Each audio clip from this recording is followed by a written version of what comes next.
Good evening, and welcome to a live presentation of Other Desert Cities, a radio play presented by R5 Productions. My name is Nancy Ridgway, and I am the artistic director of the company. Other Desert Cities was written by John Robin Bates. The play premiered off Broadway in January 2011 and transferred to Broadway late the same year, making its debut. A year later, Other Desert Cities was a finalist for the 2012 Pulitzer Prize for Drama. In addition to a distinguished career as a playwright, this prolific author has also written for such TV shows as The West Wing, Alias, and Brothers and Sisters. Several factors that led to our decision to perform Other Desert Cities as a radio play is that it is exquisitely written with an economy of words that you, the listeners, will appreciate, I have no doubt. In addition, the play takes place on Christmas Eve, hence the placement in this time frame. On a personal note, I directed Other Desert Cities for the Town and Country Players in 2018, and it is one of my most favorite scripts I have ever read and had the honor to direct. I hope you appreciate the journey you are about to embark on with the Wyeth family as much as I have.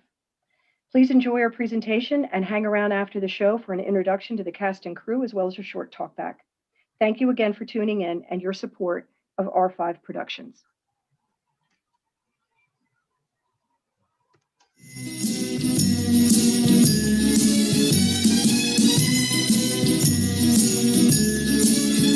It's a marshmallow world in the winter when the snow comes to cover the ground. It's time for play. It's a whipped cream day.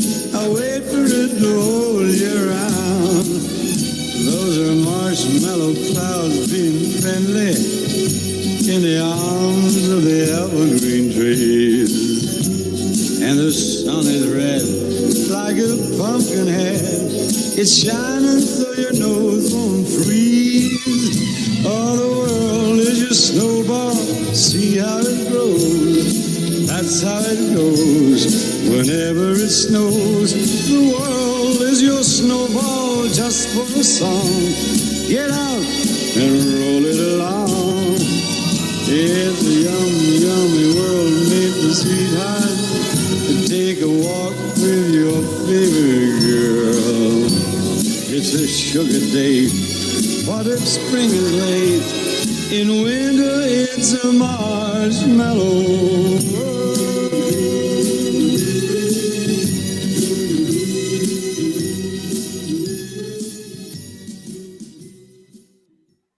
Other Desert Cities, Act 1, Scene 1. Christmas Eve morning, 2004. The Wyeth living room. There is a metal fireplace, one of those Scandinavian flying saucer types from the 60s, giving off a nice glow. Desert French Regency is the style, decorated for movie stars circa 1965, but somehow it still works, perhaps better now than it did in its time. A game of mixed doubles has just ended. Brooke Wyeth, an attractive and dry woman, her oak-like father, Lyman, who was sturdy in the way of old Californians of a particular type, Brooke's younger brother, Trip, a bright, funny man, perhaps a decade her junior, and her mother, elegant and forthright and whip-smart Polly. They are still tired, recovering from the game, in easy, good spirits. All I'm saying, Brooke, is that I don't know how the hell you stand those East Coast winters. And in that little village of yours out there on the edge of the sea, it's just, it really makes us worry. Sag Harbor is really cozy. It's quiet. It's peaceful. My God, I've been here less than 3 hours and you're starting in on me about where I live. What your mother is saying is that closer to home. We'd love to have you closer to home. I can't believe you're doing this, Mom. Dad, she's split. She gave up on California like the last century. It's not in her blood. It really is true. Even when I was a little girl, I just knew I was going to live back east. I couldn't do this endless sunshine, it's so predictable. But you're a child of California. You grew up with beaches and orange groves. And the weather that never changes. I need seasons to mark where I am. Last winter, I was still pretty blue, as you know, but this odd thing, when spring started to just hint, those crazy flowers popping out of the snow, it matched where I was. I was coming out of it. My winter. I was popping up too. I think you might have that thing where the winter is part of what makes you blue. Really? Have you ever thought of that? I am fine. Is this what this trip is going to be? Brooke, the house next door, it's for sale. Mm. They want us to have it. They want us here all the time. Yes, no. yes, yes. We know we bore you two to tears, but Brookie, what if there was another attack? It's a rather likely possibility, isn't it?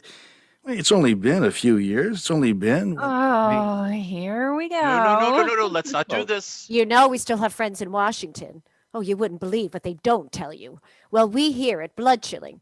Arabs with all sorts of plans they're hatching, crazed Indian people with ideas I live in Eastern Long Island, not Times Square, and I refuse to live like some sort of terrified.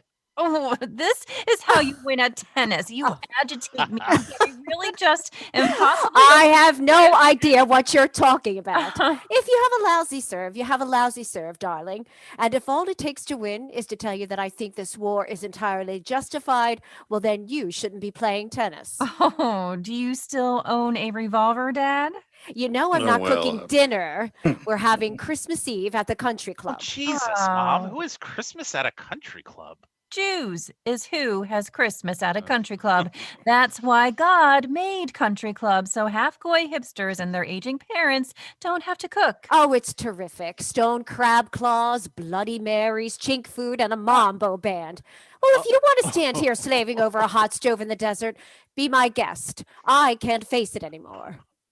Did you just say chink food? Uh-huh. Because I'm still stuck back there. Oh, stop it. I don't have a bigoted bone in my body. Bullshit. Oh, you're just so correct about everything. And if you can't joke in your own home, you're so.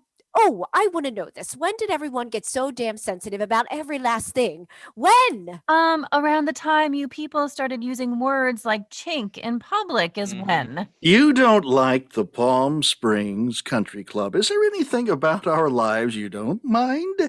Our politics, our That country weather? club does not let in. Oh, yes, they do. Yes, they do. That ended years ago. Now stop it. Do they, Mom? How many? Well, most of the club is now. Oh. Believe me, I should know. Oh, really? Please stop talking about it like it's Temple Beth Shalom. You know, it's a great place. And by the way, we heard Colin Powell lecture there this last month, and if he's behind the war, you can trust it's the right thing to do.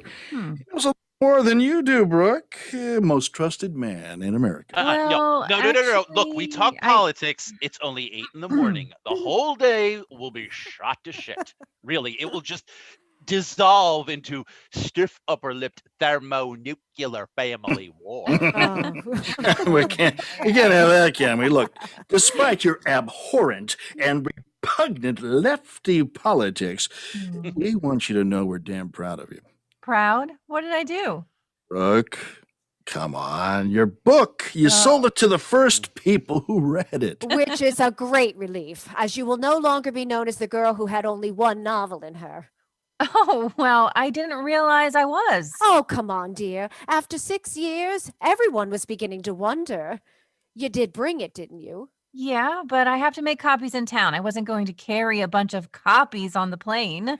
You know, we got the craziest call. Someone's doing a vulgar little picture book on old Hollywood nightlife, and they heard we had lots of pictures from Chasen's and the Brown Derby and Ron and Nancy. I said I would be saving them in case I decided to do a book of my own, which I can assure you I will not. Oh, this needs vodka for flavor.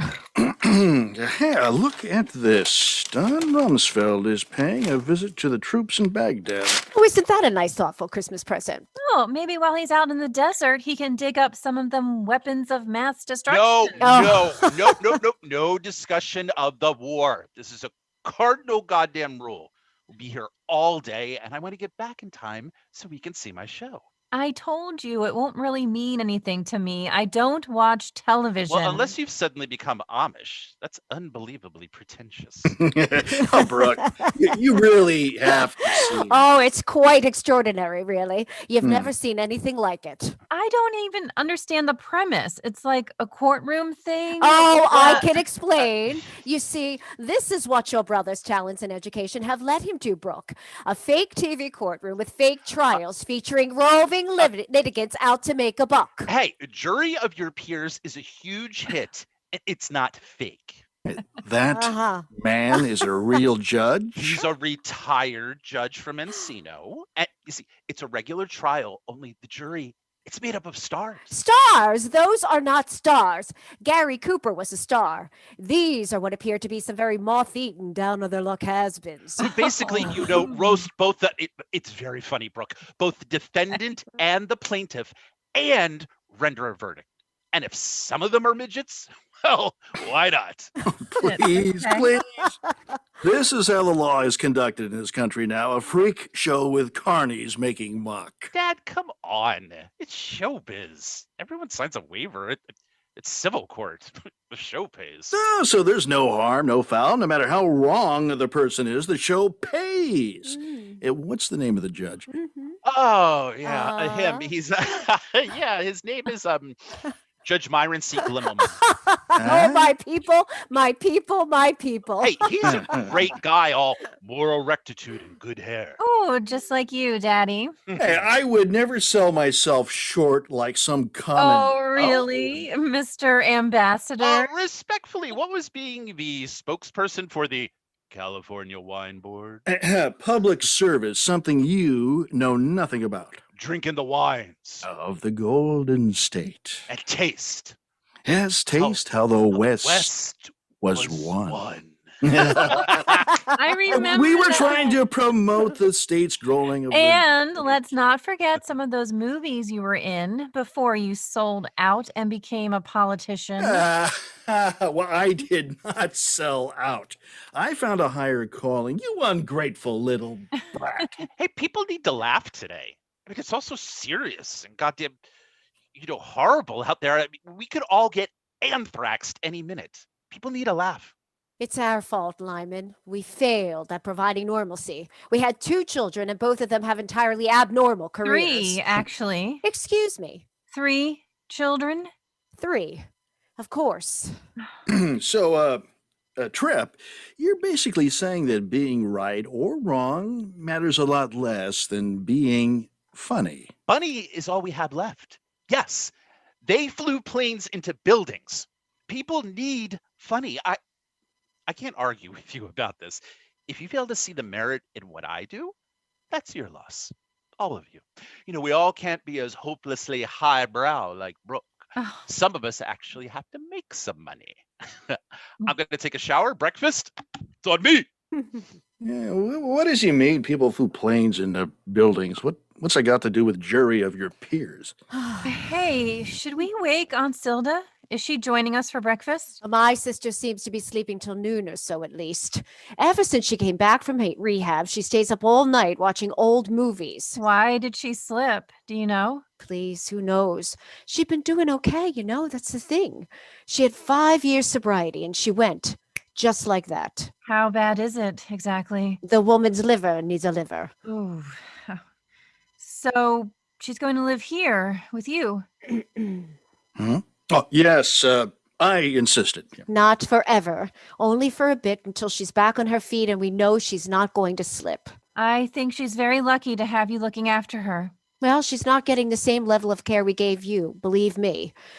Oh, you're getting your old glow back. You see how good it is for you to be out here, darling? Oh, I am not moving in next door. Forget it. It's nice to see you happy. Lighter, you seem lighter, which is very important to us. To have lightness, I would say nothing is quite as important. Lightness is good. Yes, and Health. My knees, thank God, it was bone on bone for years, which is why I was such a bitch through the 90s. Oh, that's why, Mom. Your knees? Oh, it was your knees that made you so very quarrelsome. And what was it in the 70s? Had I known it was your Oh, body? I think living on the East Coast has given you the impression that sarcasm is alluring and charming. It is not. Sarcasm is the purview of teenagers and homosexuals. Yeah, now that I'm single, those are basically my two preferred social groups. So, Yes. We got a letter from Carrie telling us he always loved us and he hoped we would still consider him family. oh, please don't. He's not family. You quit the marriage counseling? Well, I mean, yes, it seemed the best idea after Carrie stopped showing up. Did you badger him or something? Polly. Oh, Jesus. What? He's in London. When did he leave? 2 months ago? I don't know, 3, 4? And you didn't tell us. Oh, look, it's over, Mom. It's been over since it began, really. We had a decent run. 3 years in marriage these days is like 20 when you guys were kids. We hate you being alone. I love me being alone. If you could just find someone like your brother, funny and fun. Like Trip Wyeth, the ADD riddled, junk food addicted, porn surfing Trip Wyeth, my little brother? He is not addicted to junk food. He eats very well. The porn, I suppose I will give you. Okay. I mean someone younger. Carrie was too old and too British, which is the same thing, really. They're all so old, the Brits, even the children. Well, you need someone zippy. Oh, someone zippy? Find someone peppy and youthful. These days, the age difference means nothing. Lyman, apparently, it's very hip, very with it, for older women to have younger men. Much younger. Oh, stop worrying. I'm fine. Now, I'm really hungry. Can we go? Can we just, for the love of God, go get breakfast? Yes, fine. I'm going to get dressed. Okay. If you twist my arm, Brooke, we could stop at Saks. Because you are never going to meet anyone if you continue to dress like a refugee from a library in Kabul. I'm wearing tennis clothes to play tennis in. Do you have a smoke? We could go outside and sneak. Not on my person, Daddy. I thought you quit. I did. It's fun to sneak them.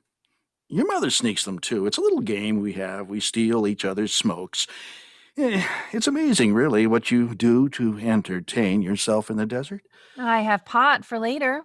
Are you allowed to smoke pot with the antidepressants? Oh, sure, but only with a gin chaser. It's not funny, Brooke. It's really not. You're supposed to be careful. Damn it. Really? One of the nice myths about pain is that one apparently can't literally remember it, which is why women have more than one child. Well, Daddy, I'm here to tell you I have a very good memory for pain. Well, I wrote you last month offering money. Yes, you did. You have not favored me with the courtesy of a reply. Daddy, I don't need your money. My life works just as it is. Simple, clean. But why not, given how tenuous things are getting? I want only to make your life at least Oh, incrementally better? comfortable. Money does that how? Has it ever for us? No. We all know that much by now. I am pleading with you. Don't make this whole trip about a check from you, okay? Well, what kind of living do you make? Those magazine pieces? Oh, it's very nice when Gourmet or Travel and Leisure sends you to Sri Lanka, and God knows what you get for an editorial, but at the end of the day, it's hand to mouth. Dad, all my friends who get a check from home, there is not a single one of them, not one, whom it has not crippled in some fundamental way. I have everything I need, really, please. The balance is so delicate. I can't screw with it. Well, what if it happens again? A depression. You lost years, and we watched, helpless, in that hospital. Look, I take the lovely little pills and I see the blessed Dr. Layton once a week, twice a week, and I do yoga and I eat right, and I have learned optimism just like the magazines told us to. And now I know how to handle it. Yeah, I'm sorry. Daddy, look at me. I've had tough times, and everything that has happened to me, everything has made me stronger. I'm your child and mom's. Two old trees, two old oak trees, and I'm an oak too. Okay?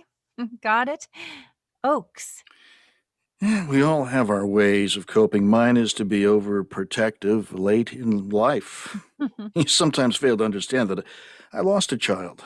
Therefore, I'm unable to relax about my remaining two. You can't live like that. It's collateral damage.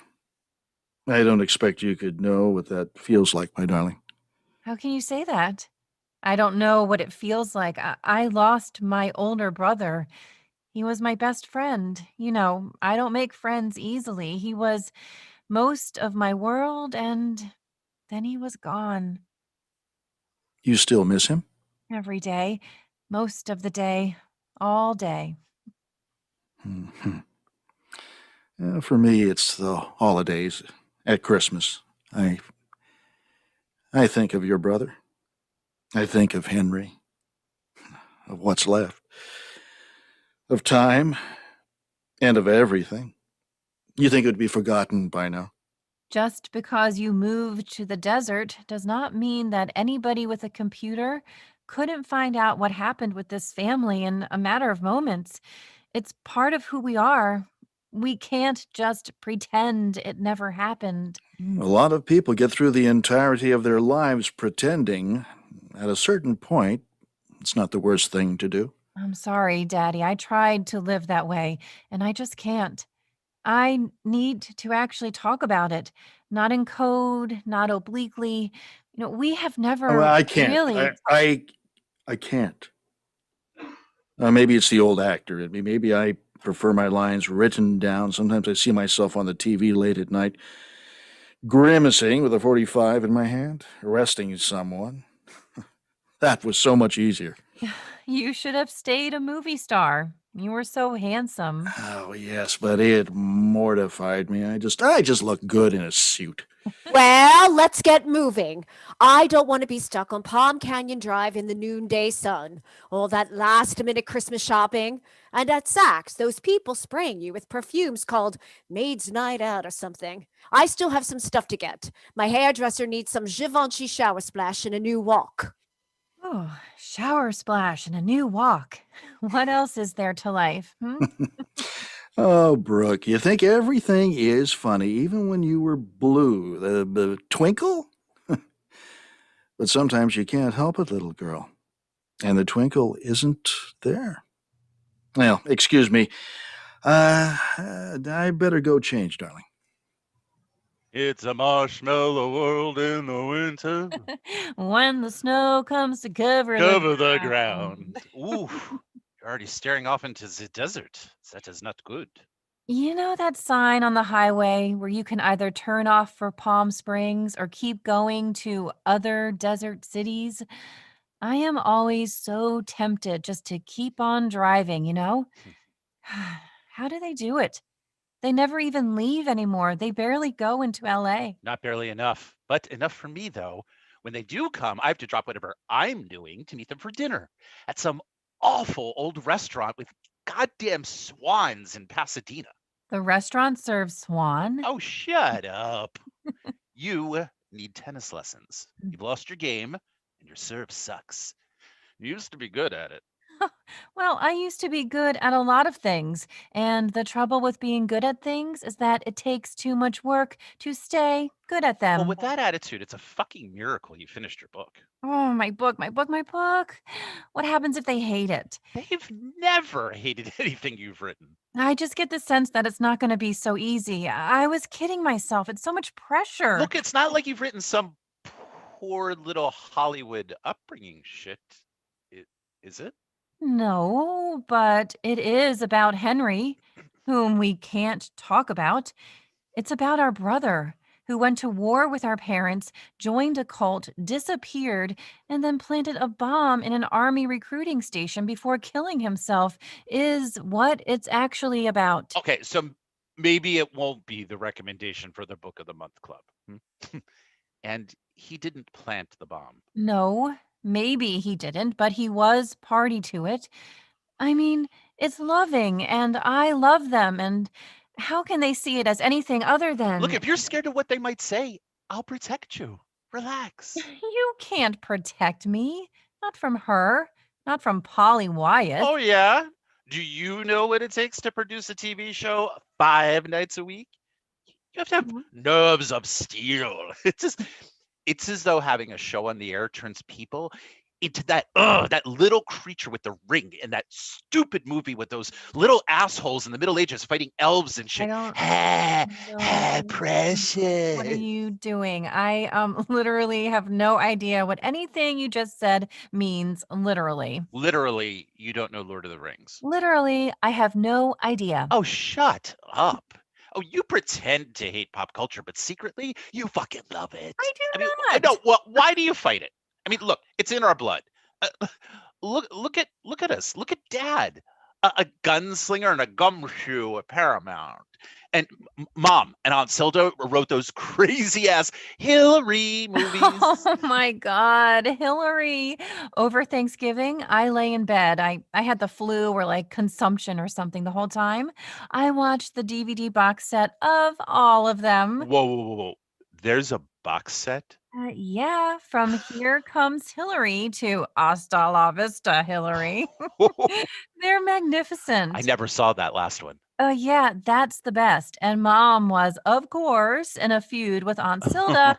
So Silda wrote it alone. And there's sort of a question of like free love and bad girl shit to come. Surfing nuns. It really goes out with a bang. Hillary is liberated from Pismo Beach and takes off with some Hell's Angels. Silda must have been really bummed when they made that one. Yeah. Listen, all anybody wants is for you to just, be like productive and happy and living in the world again. And listen, they're sophisticated people. If you see some stuff differently to them, well, everybody's a grown-up here. We all know how to live with that, right? Trip. Have you actually ever met our parents? Okay, who's ready to go into town? Oh, I have to say, it is such a relief not to be cooking Christmas dinner this year. I can't face the idea of slaving over another 80-pound turkey and a ham the size of a pit bull. bull. Oh, stop. Hey, Mom. Oh, We were yes. talking about the Hillary Oh, movies. jeez. Why'd you stop rating pictures? Maybe you should get back in the game. Oh, because my full-time job was your father. When he became GOP chair, it just didn't seem appropriate. Also, Hollywood stopped being fun. At first, the pictures were fun, and being a girl, a smart girl in the pictures, right out of Bryn Mawr and into the writers' building at MGM. And when your aunt and I didn't want to work together anymore, well, I never found anyone else to write with. But truly, once it became about drugs and lefties whining, I was out. Oh, lefties whining. It always comes back to that, doesn't it, with you? Well, you do, all of you. You all whine and lecture and preach. Oh, yep. That's the downfall of all of us, Polly. Lefties whining all over the place. I gotta go. I don't want to be late for my conference call with Al Qaeda. It's a marshmallow world in the... Stop staring at me. You're giving me hives. Do you have any cigarettes hidden anywhere, Trip? No, I am totally smoke-free, Mom. Oh, it's all or nothing with your generation. Either vegan or meth addicts or both at the same time. We have meth labs just outside of town. They blow up every now and then. The labs and the addicts. Well, how does she seem to you? Yeah, a little on edge, a little nervous, but basically, fine. Basically fine. You have no observational skills. None at all. She's not a little nervous. She's dancing as fast as she can and something's up. What? I don't know. Don't ask me. Jeez, I'm not like the family goddamn spy. Something about her book. Did you read it? What is it? I'd really like it if someone gave me some advance warning of what to expect. I haven't even looked at it yet. Stop interrogating me. I'm not 16. God. She's a grown-up person. Stop studying her like she's a specimen out of some lab. She's hardly a grown-up person, darling. She's naive, she's secretive, very, very private. Lots of locked doors in her dollhouse. No, she's a little kid, honey, a smart, sly one. Well, you make people very nervous. I do not make people very nervous, not when they have nothing to be nervous about. But really, I worry about her. She's tanked the marriage. Carrie gave up. Did you know that? Yeah, but she didn't tank anything. That's bullshit. And you know it, Polly. Carrie was a class A creep. She just liked him because he looked like Lord Byron's little faggy cousin. That sad wet Brit married her for a fucking green card, Mom. Please, you never loved her. You love not being fucking English. So why don't you back your daughter instead of that mossy little prick? Well, A, please don't swear so much. And B, it is not out of the question that she has a trace of lesbianism in her, like my sister. Well, A, that would be fine. What's wrong with that?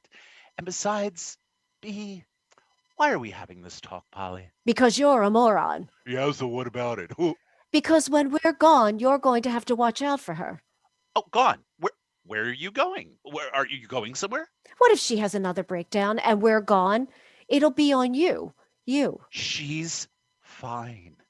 The meds. And when they stop working, the brain grows used to them, you know. I've read it in the internet. Oh, you read it in the internet. Oh, well, then it must be true. But why are you saying this? She is fine. She just finished writing a book. She sold it. She's back on her feet. God, you never worried about me like that. Because I didn't have to. Life for you has always been easy, despite the horrific habit you have of putting question marks at the end of so many sentences unnecessarily. Thanks. It runs in the family, the despair. Your brother? He couldn't outrun it. It made him crazy. It runs in the family on Lyman's side. Scots blood, not mine. Very cheerful people from my side. Texans, Westerners. You mean rabbis, don't you? Well, families get terrorized by their weakest member. It's true. Look at me. I've had to take care of Silda all my life, and she doesn't have a cent. She is alive thanks to us, and she has to live within spitting distance, please. And now she has to live here until I get your dad to buy that house next door and stock it with Filipino nurses. Well, I can't even go to Europe for fear of her having some sort of catastrophe. Wherever we go, anywhere, she does something absurd, like cut her hand off in a mixmaster or something. Wait, she cut off her hand? Oh, you know what I mean. God, she was making a mojito and the blade slipped. She needed about 2,000 stitches. Oh, and I'm always propping up your father, too. Your sister worries him so badly. He just stares out into the desert and frets. Okay. Well, Mom, since we're being serious here, you know what I think? What?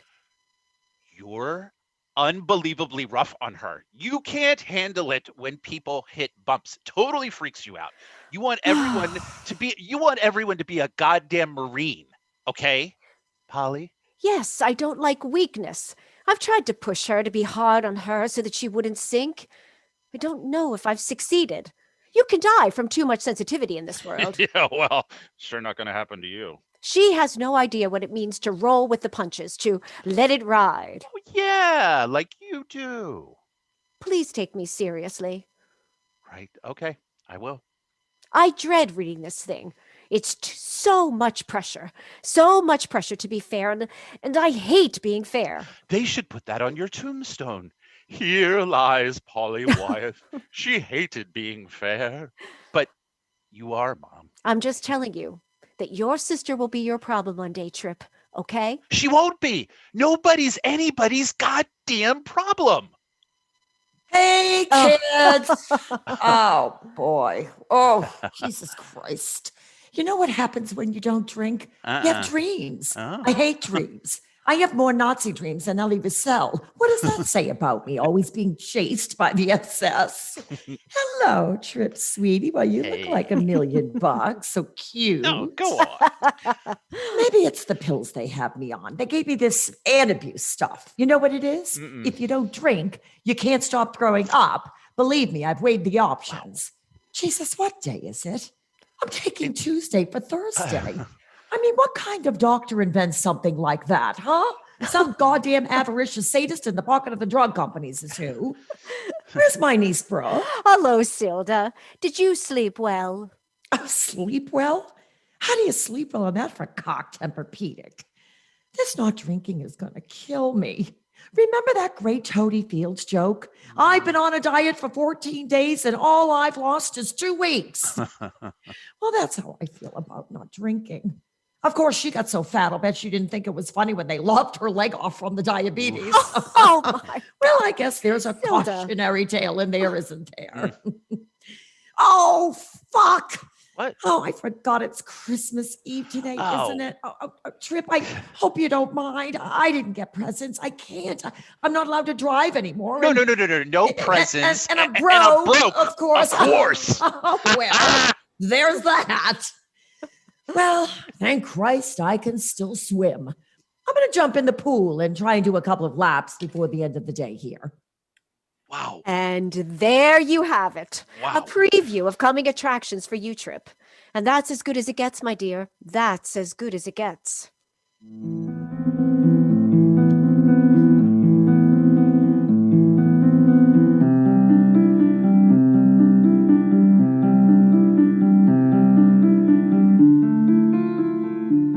Act 1, Scene 2.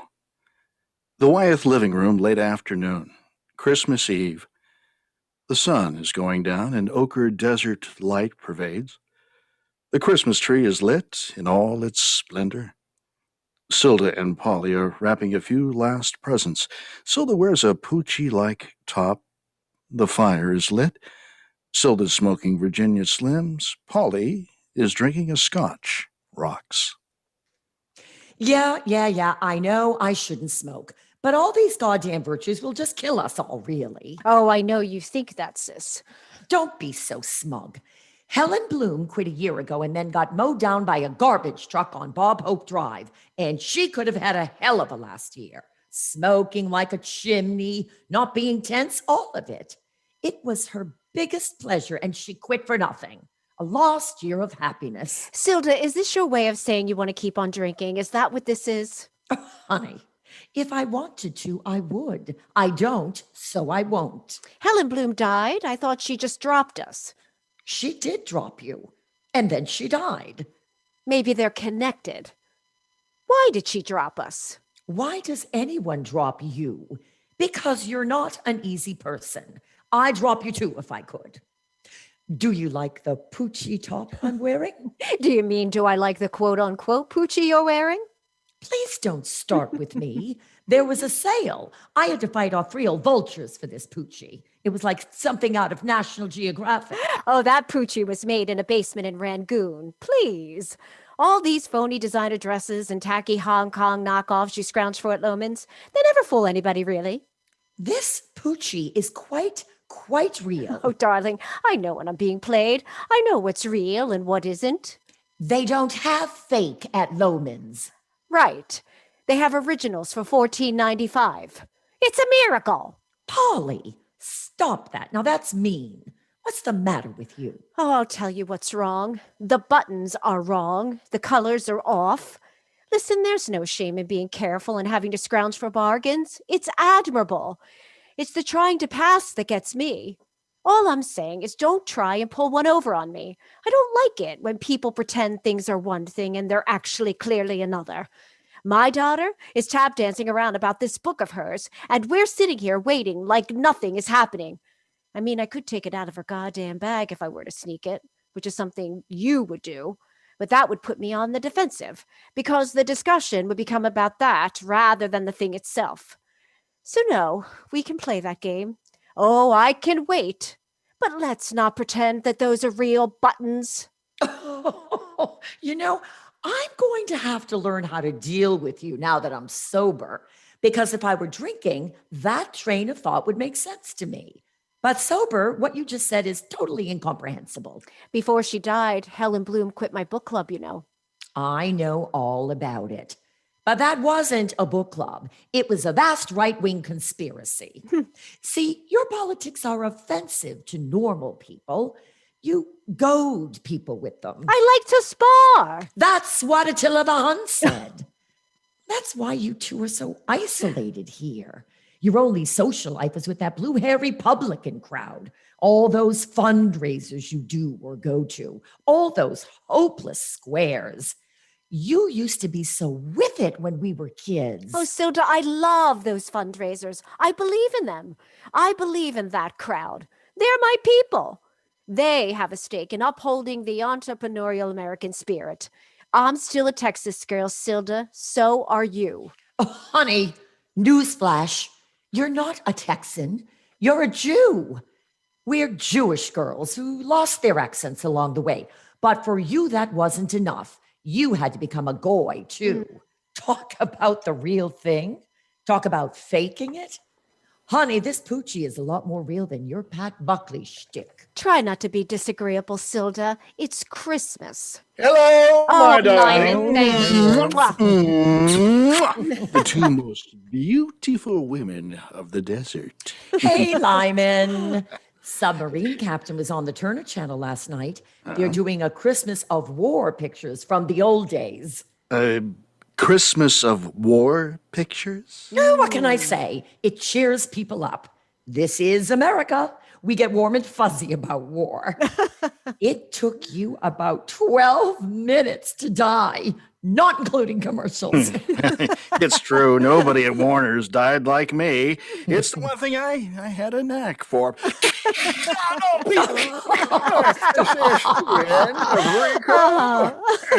Still have it. Listen, before the kids get back, I want to ask that we give Brooke some breathing room this evening. Palm Springs should be a refuge where she wants to come to when life in New York gets unbearable for her.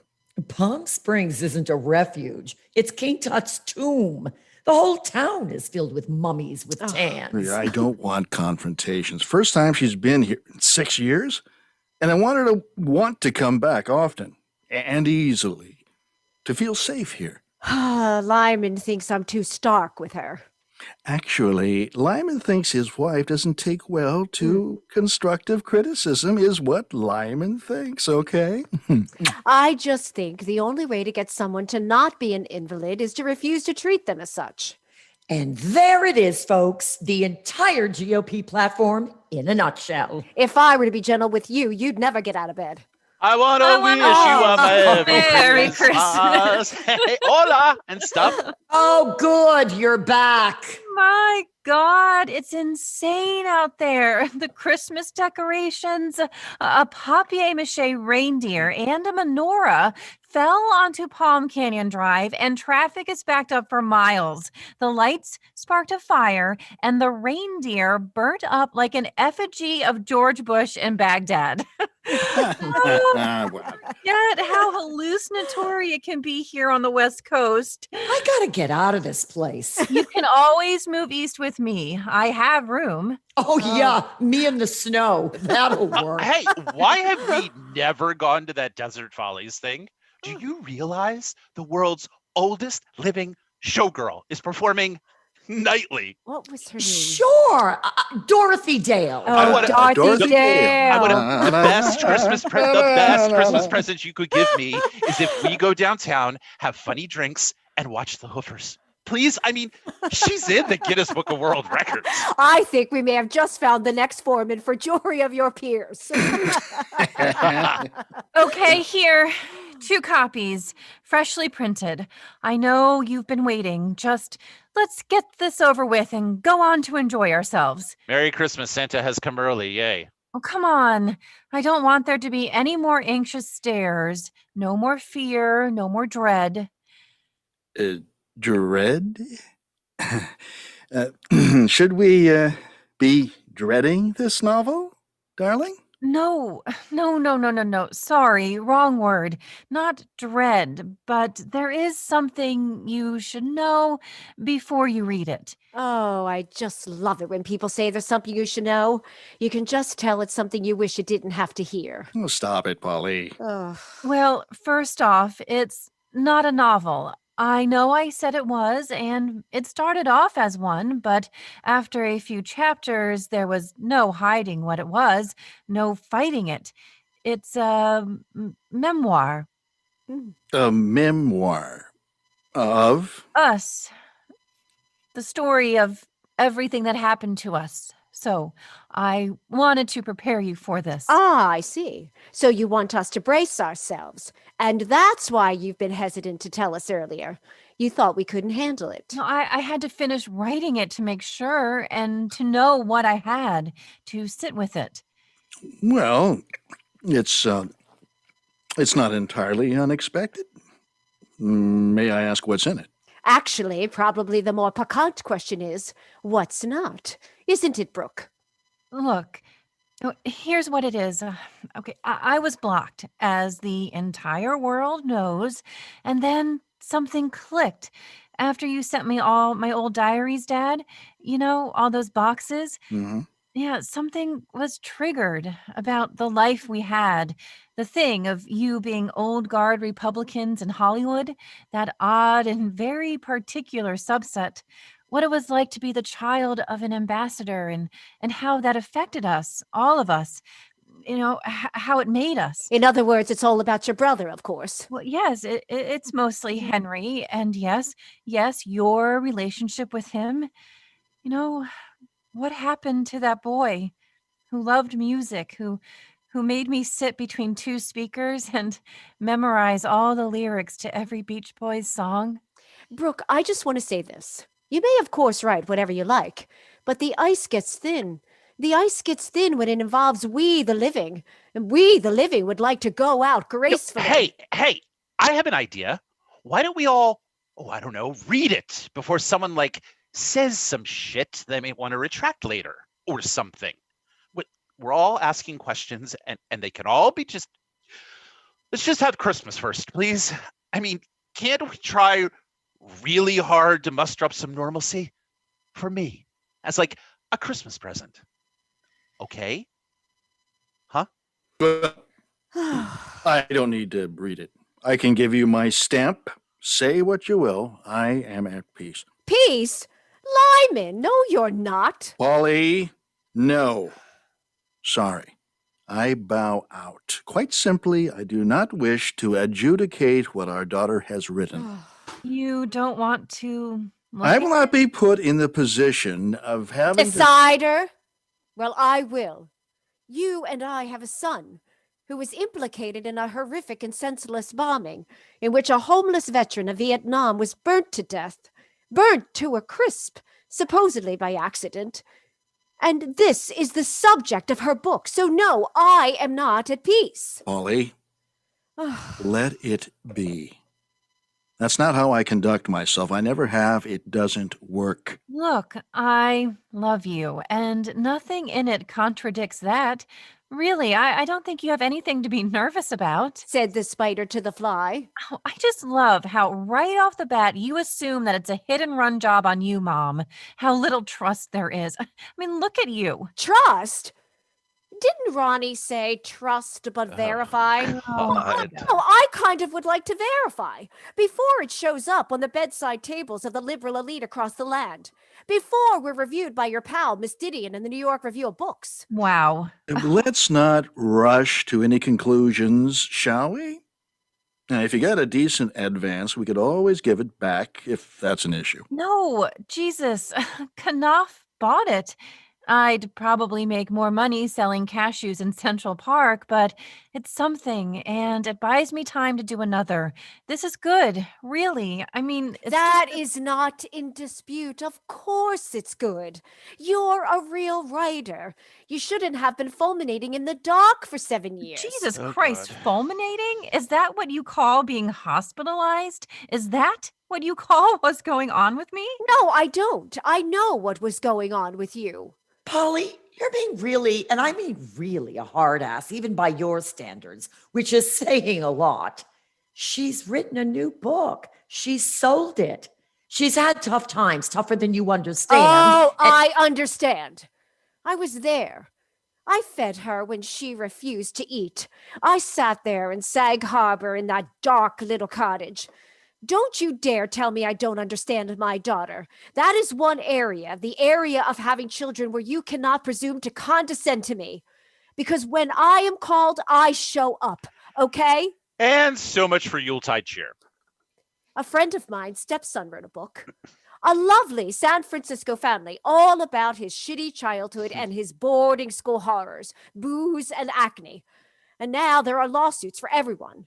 And it was in all the papers. She had to move to Andorra, Spain, or some crazy goddamn place and hide amongst the Basques. Of course, the book made the little shit's reputation, and now he's living it up. You probably know him. You What? all probably go have tapas together in the fucking village, Oh my right? God. What? Is this acting? Is this shtick? I can't tell if you're putting on an act or if this is real. Acting or real, the two are hardly mutually exclusive in this family. Stop. Oh, Please. Please. You're both giving me a headache. Truce, okay? Peace. Forget the goddamn book. We can take our time, right? It takes a while to put out a book. So we can. Why don't we not even look at it until after the holidays? After the new year? And just enjoy this time together. This discussion can wait. And it will. Is that clear? yes, it does take a while to publish a book. Next fall, in fact, almost a year. So, why are we doing this? There's time. Good. Let's bank our fires. We really don't have to do this now at all. Well, the New Yorker. Mm. Yes. Something fell out and there was a slot, and my editor gave it to them, and they're going to run it in February. Oh. I see. 2 months away. Ah, I see. They closed the issue a bit ahead, so there isn't so much time. They have a deadline, and it's right before the first of the year. You see, if there's anything you really need to have your say about, it's got to be soon. The New Yorker is publishing sections of a book about us. Yes. And a happy new year. 2 seats for Andorra, please. Sorry, Trip. Pretty selective in what we share, aren't we, Brooke? Jesus. I don't know that I entirely like the way this is happening. I don't see why this has to be hurriedly. I appreciate that you're asking us for our blessing and giving us the opportunity, as scant as it is, to weigh in here, but I don't think- understand what there is to be afraid of. I am not allowed to. Am I not? Is there a blanket ban on writing about my life if it involves anyone else? I could sue you, but that would Oh make my an even bigger God. splash. Oh my gosh, you could sue me? Are Sure, you families do it all the time. Ask Trip. Half the goddamn people on his show are families suing each other over unpaid parking tickets and negligent fratricide or something. Why shouldn't we get in on the act? Oh, maybe we could do it on Trip's show. Oh, We could be a part of the freaks. No, ours is small claims. You need the War Crimes Tribunal in The Hague, Mom. Trip, let me ask you something. A girl shows up on your TV show, having exploited for profit a personal tragedy without consulting the people who were also affected by it. What would your jury of peers say to that? Would they approve, or would they say, stone her? Oh, Jesus, please. stone her? That's just great. You know what? Really? All of you. There are at least 3 places I could have been right now. Cape Town, Punta del Este, Bahia, and there are girls with fun families in beach houses where they can swim and drink and laugh, and nobody is trying to fucking, assassinate each other over a goddamn book. Over a book that is of almost 0.1 conceivable % interest to anyone I know, and I know a lot of people. I have learned so much about families from my show, the way in which the bored and the damaged ruin whatever little bit of happiness they happen to have. And I always want to tell them, hey, you schmucks, you have wasted 1 more day of better living. But me, I'm pretty goddamn happy, and I'm not going to let you all take that away from me. I have reservations on 3 flights to distant cities for tomorrow, and I will only be canceling 2 of them at this rate. So as to would I stone her? See, I'm not asking for peace like Dad is, Mom. I'm just telling you, I love everyone here, but I won't be played. Not by any One of you. I'm so sorry, Trip. I don't mean for you to be in the middle of it, this mess. Yeah, well, you're a really good writer, Brooke. Seriously. But you just. Silda, Ah, Silda, I wonder if you would make me some tea. Would you mind, please? Of course, sweetie. 2 sugars, milk. Lemon. No, lemon honey. Anybody else? Please. Thank you. Okay, so Why is it that children are allowed a sort of endless series of free passes in this life? You know, and we're expected to be the parents of children forever. Well, this is a new phenomenon. Once I was an adult, all my parents' indulgence ceased. You all want to stay children forever, doing whatever mischief you can think of. All of you entitled children of the me generation. oh, by free passes, you mean free will, of course. And I don't particularly remember feeling indulged, but that's just a matter of point of view, I suppose. But let's really clarify something. I am not looking for a free pass from you or any sort of pass at all. Then what do you want? Tell me exactly what you want. I don't know. I don't know if I can go ahead with it without your blessing, but I might have to try and do just that. Honey, you want our blessing? If this book is what I think it is, you're going to get a lot of attention, and you're going to have to be able to handle it. And if you get flustered with me, how are you going to handle the public, strangers? Oh, how? Strangers are a cakewalk compared to you, Polly. I knew before you got here that this is where it was going. I could tell. Because you're my daughter, and everything else you ever wrote, you sent us before the ink was dry on the paper. Well, you certainly always took your time responding. What's the goddamn rush now? All of a sudden, huh? Oh, Jesus, both of you. Stop it. This is absurd. The story of your brother? It's drugs. Oh, Your whole Oh. generation awash in drugs. The provocations, the absurd beard, the refusal to shower, to bathe, to adhere to the basic civilities of family life. He was stoned from the age of 15 on. It made him dumb and it triggered his depression. 3 generations. 3 generations of escapism. Lost! Drugs! Drugs actually destroyed the American century. Up the hill there, up the hill in India, the meth addicts, and you see them coming into town. Wrecks! Oh, I can quite honestly say I dread this. I really, really dread this. I'm sorry. I cannot write again about ephemera, about Paul Bowles's Haunts in Tangier for travel and leisure. I can't interview one more Iranian filmmaker, and I can't try to dissect Salt Lake City for Manhattanites. It's all I've got, you see. I don't have an imagination. We are all I have. You used to believe in yourself. How did you learn to think so little of your powers? Your novel, your first book, it's beautiful, exquisitely observed. Thank you, but I don't want to talk about my powers. I want to talk about Henry until it makes sense. The silence where he once was, his part in something terrible. Now, when he came to you for help, you didn't. You sent him away. He was your son. No matter what he did, he was your son. Okay then. So that is your take. Yes, it is.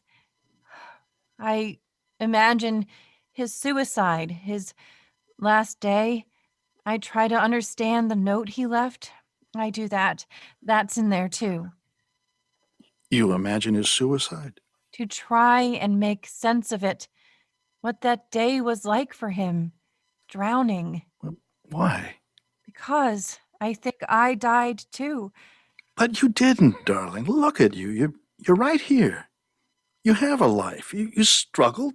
Yes, I know you were scarred, but all things considered, haven't you prevailed?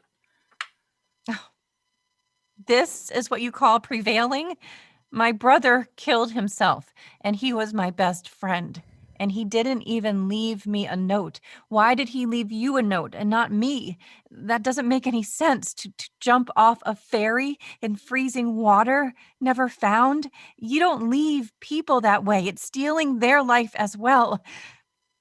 Oh, We shouldn't be doing this. We haven't even read it. Oh, that is true. Well, I'm going to go do me some light reading, kids. Brooke, whatever it is, whatever you do, you're our daughter, and I will love you. I can't stop you from doing what you will. I can't prevent it. But you must know that whatever you do, there are consequences to your actions. What does that mean? How can I trust you? How could I ever be in your presence, my dear, if you betrayed the trust of the family, a family that has so valued discretion and our good name in the past 3 decades? You would still be my daughter, but the meaning of it would change. You needed us. We came to the East Coast a year of our lives. I thought of nothing but your well-being, your recovery. I could never, in quite the same way, avail myself. I know who I am. That is who I am.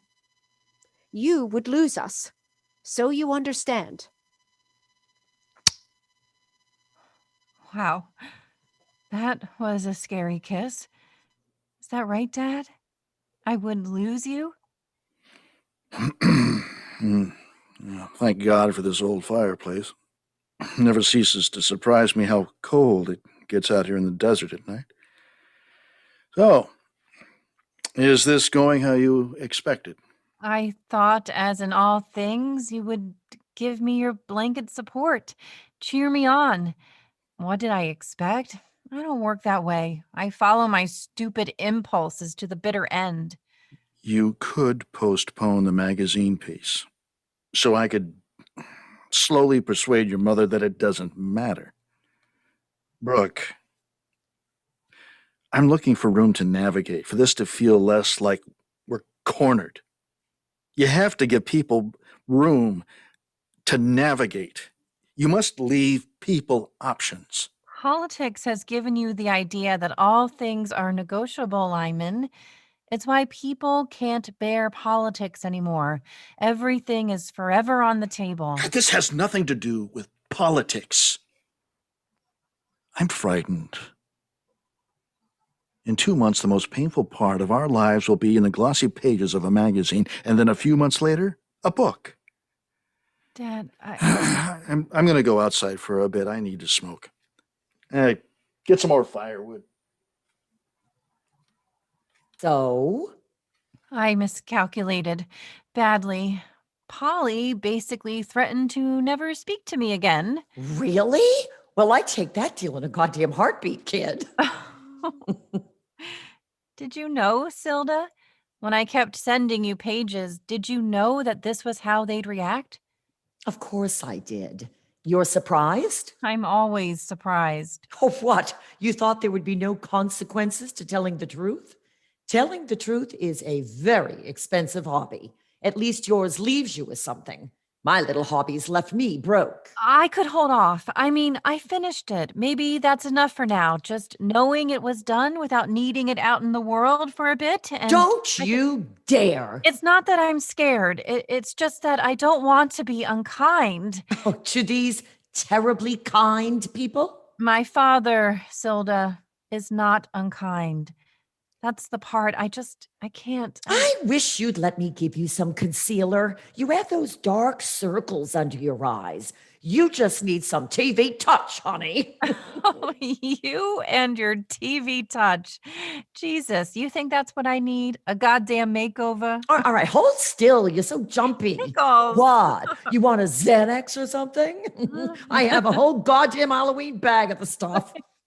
Please, I beg you, stop trying to make me laugh. This is not in the slightest bit funny.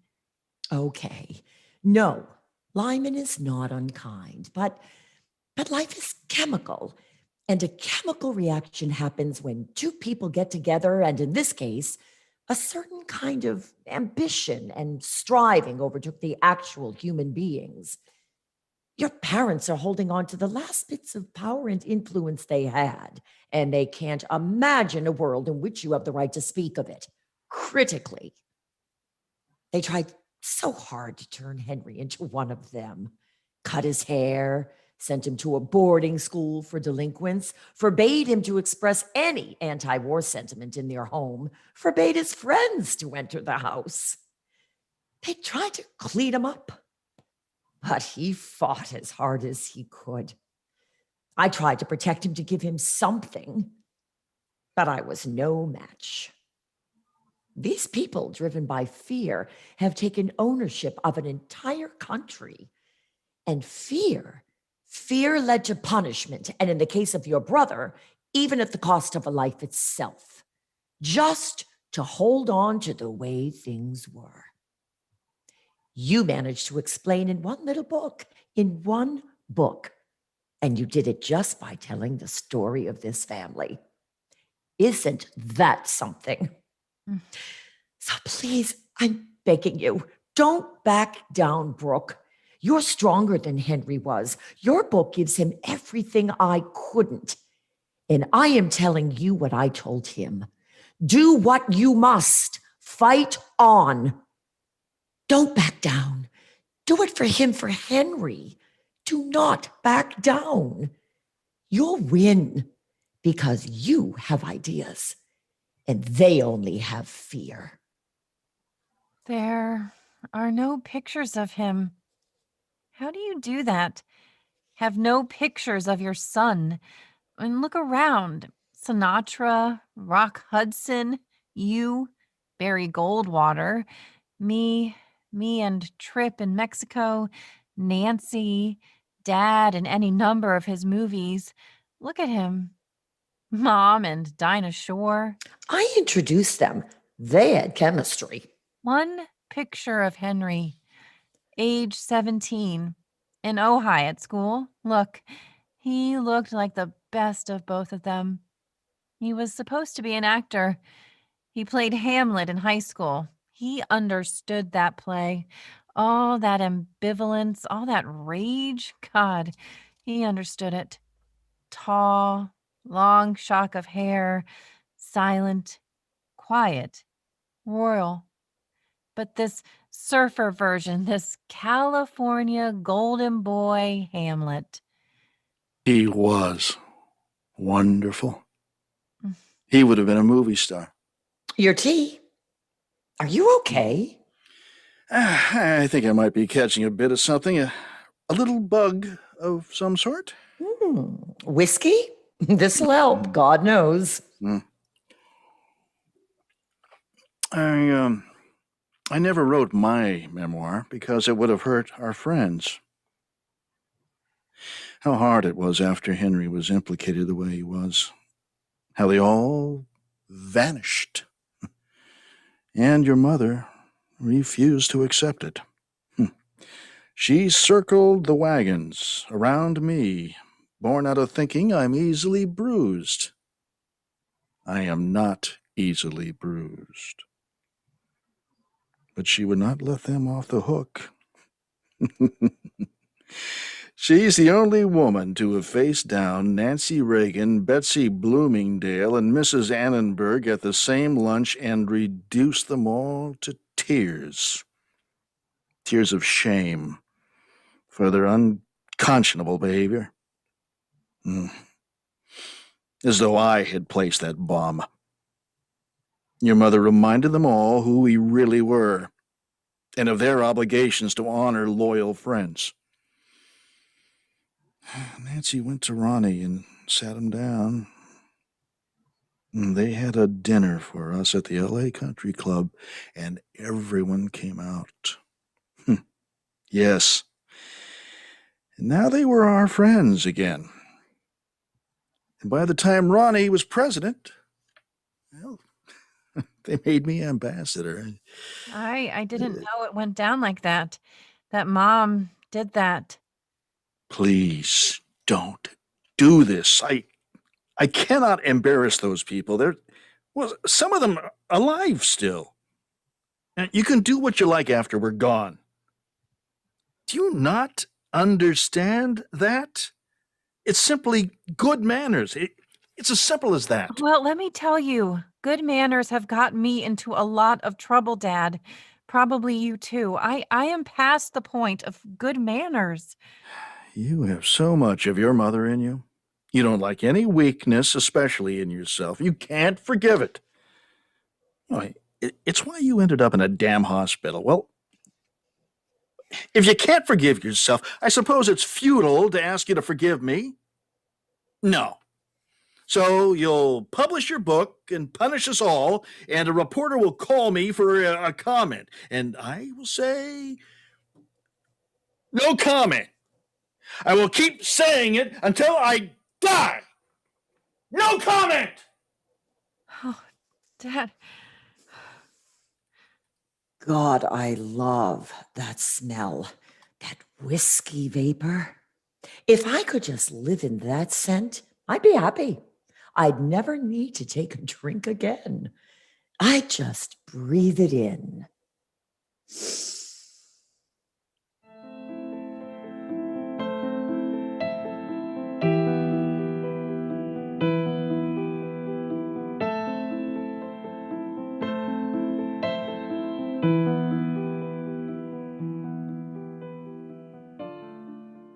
Act 2, Scene 1.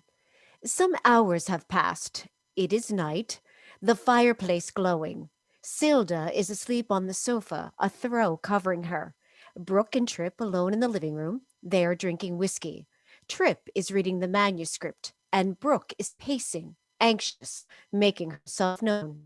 I can make us a sandwich. You haven't eaten since breakfast. Oh, God, not really very hungry, actually. You're not supposed to not eat, Brooke. Oh, I was looking forward to all that strange food at the country club. Crab legs, whole roast pig. And then there's suddenly like pad thai and rellenos. It's a crazy mix. I think I have successfully demolished Christmas Eve.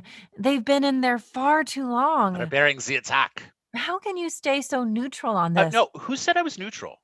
I just said I'm still absorbing it all. So you support me? I didn't say that.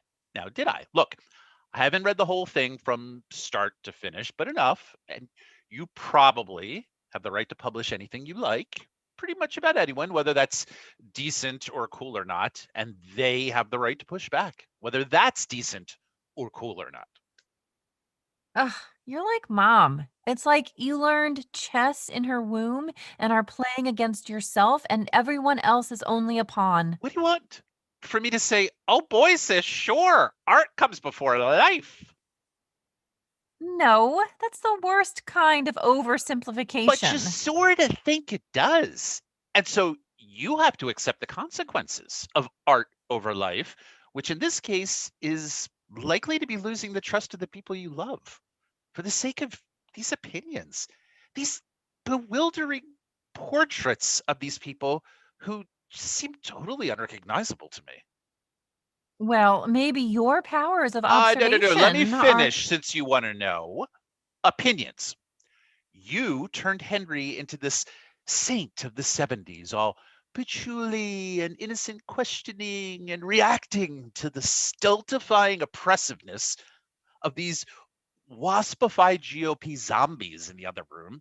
And it just seems to me that maybe he was really, really sick and fucked up and needed a lot of help and was hanging out with mad bombers at the very least. I mean, Christ, I was 5 when this happened, and reading it made me feel guilty.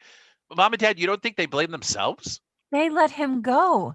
They weren't helping him. They kicked him out. Did they let him go? Or did he just fly off in rage and fury? It seems you're looking for an apology. Well, maybe they've apologized and you just haven't noticed it. An apology? You don't write a book because you want apologies, Trip. You write a book because of who you are, a person who writes books. The only obligation I have is to myself, to write it. Well, that's as far as it goes. I am not a publicist. I am not a hagiographer. I am a writer, and this is my flawed version of what happened. I did not come here to be emotionally blackmailed and censored by two people who lived very public lives and then hid in the desert. Okay, A, don't really need the lecture on what a writer is. And B, it's just a story. A story you have told yourself and will now share for fame and money. Oh, And what please don't say I'm doing this for money, okay? I have no interest in money. You know that. Yeah, because you're rich. Even if you don't take a cent from them, which is not strictly true, because they paid for your fancy hospital in Cambridge where you camped out for 6 months. I wasn't camping. You're rich. You're smart. Absurdly white. Ivy League. New York. Your parents are rich, and you know it. And what about you? What are you, a Zapotec Indian? The difference between us is I don't use my 16 dozen little sicknesses for gain. You do. It's just who you are. You think being a depressive makes you special? Guess what? Being depressed makes you banal, and in your case, hard and not easy to be with. That's not fair. Fair? Oh, well, neither is Love and Mercy a memoir. Look, I worship you. I totally do. I love you. But this is true, what I'm about to say. So suck it up and take it. Oh. And don't interrupt. Mm. Because you had a breakdown. You actually believe you've earned a free pass here. Because you couldn't function. You didn't care to eat or brush your teeth or wash your hair or even pretty much speak. And even at a point looked like you might follow Henry down the trail to off yourself. You think this entitles you to present a picture to the world of two people who failed in every possible context, as citizens, as parents, as humans.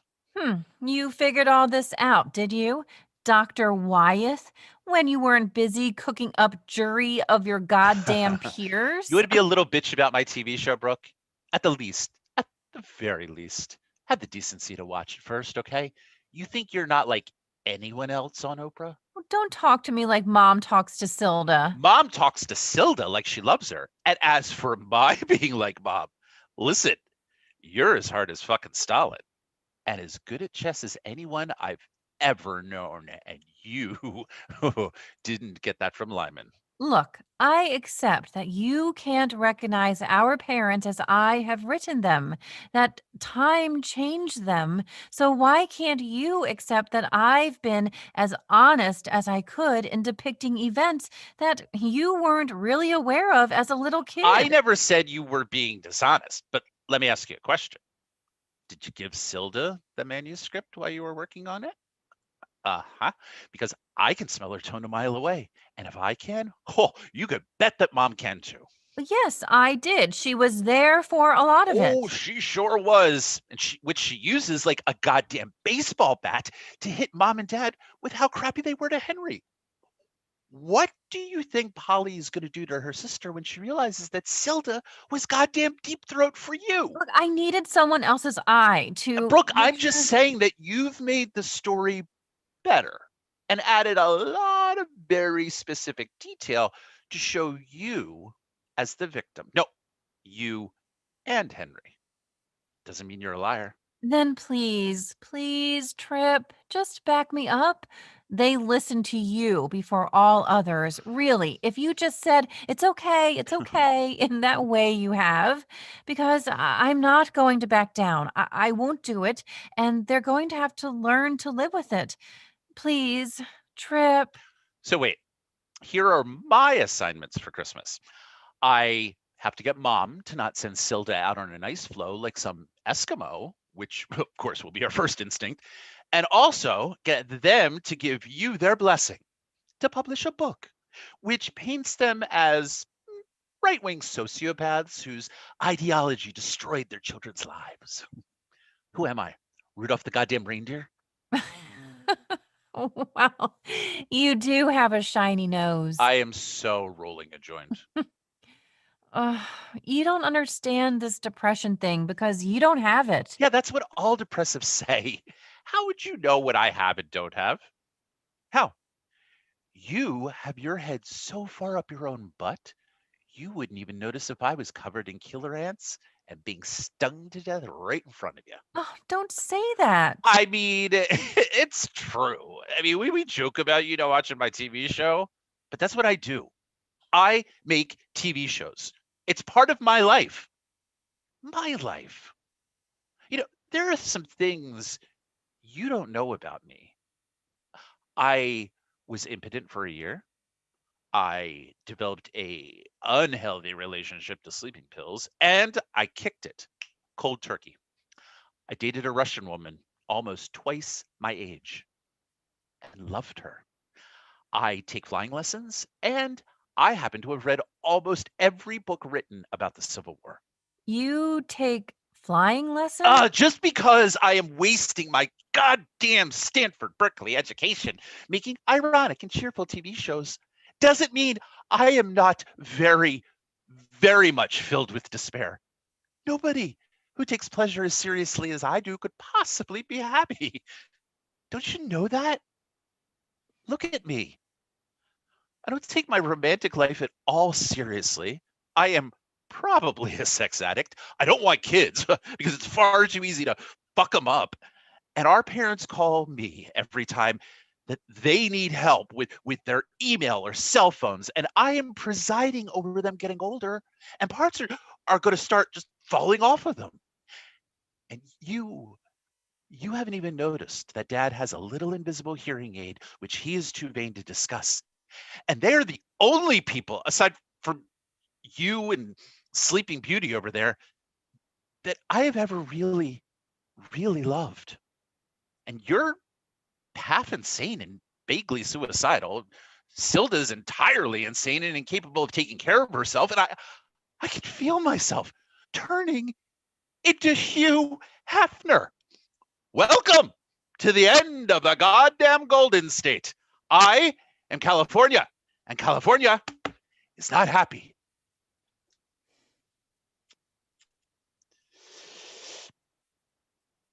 Have some.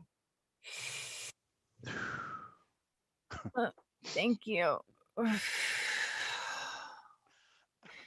And I am not vaguely suicidal. You could have fooled me, Brooke. I mean, what is it?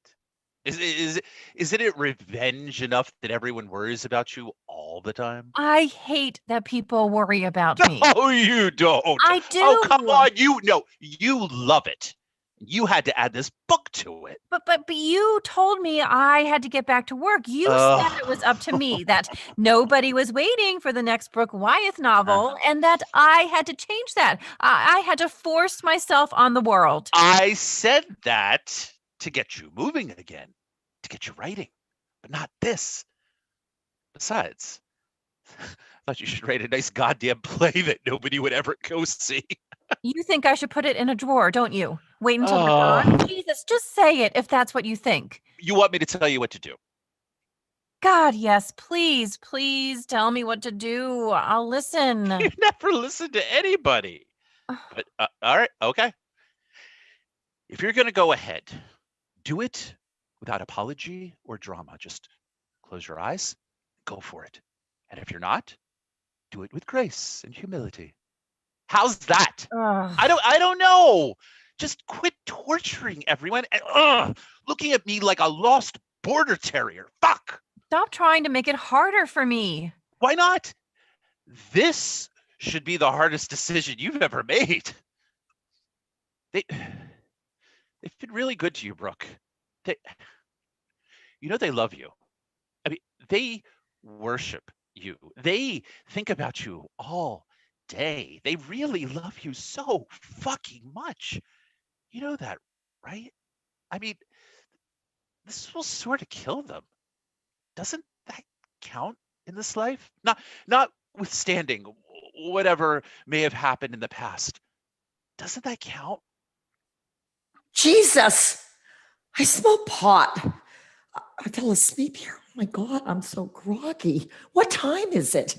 Did you go to the club without me, God damn it? No, it's 8:30. Nobody's gone anywhere. Mom and Dad have not emerged from their quarters yet. They haven't? Mm-mm. But you don't look so great. What, you've been crying? Did something happen? Did I miss? No, we're just sitting here, talking, waiting. Waiting for Judgment Day? Give me that joint. Oh, yeah. That'll really help things. You high. I'm not allowed to drink. Nobody said anything about drugs. Give it. No, you have to keep your wits about you. Tripp thinks Mom is going to make a thing about you looking at the manuscript. It will be construed in a particular way. Of course it will. Exactly. That's why I want the pot. Oh, I knew God. one day it would all come to a head. They're going to cut me off, kick me out. Where will I go? There were no royalties for those goddamn stupid Hillary movies. I have Social Security. That's it. That's all. I'll end up in some Where dark- will you end up, my darling? The actor's home? If you're lucky. If you're very lucky. Perhaps a little stucco place in Desert Hot Springs? A retirement hotel. But we can get to that in due course. We can get to that later. Oh boy. It's 8:30. If you like, we can still go to the club and have dinner. I could use a drink first, of course. I don't think anyone's hungry. I'd like some M&Ms or something. Mom, we should talk. Where's Dad? In his study. He refused to read it. He refuses to take a position that might hurt you. Isn't that something? You know what I believe in? Aside from the right to bear arms? Loyalty, reciprocity. Brooke, from what I have read, from what I could bear to read, this is fiction. Is it? Really? As a novel, it might be fun. Wicked, nasty, smart, funny, sad, all those things, I have to admit. And kudos to your silent co-author here, my sister, the betrayer. Oh, for God's sake, Mom, let that one go. Really, I mean, that's nothing. Okay, please. Polly, let it go. Aren't you tired? I mean, what do you think you're protecting? The Life magazine picture of this family? Nobody remembers that. Life magazine folded years ago. Honey, nobody's looking. Nobody's watching anymore, sis. Nobody even reads anymore anyhow. This book, it's not nasty. It's even loving. More loving than I could have pulled off. Of course, you have a vested interest. I could hear your patois, your cadence a mile off. So I was wondering, be honest with me, please, for once, no lies. Is that it? Is it? That's why you started drinking again? Your consultations with my daughter? Oh, hey, I didn't need a reason to drink. Everyone else gets to escape in this place but me. Look at you. You guys are drunk by sundown. Silda, I am so tired of worrying about what you might do next, about when you're going to take that final long drink of gin. I lost hope that you might be a loving sister to me before you do take that drink.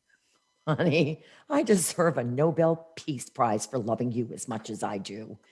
How do you love someone who became someone else?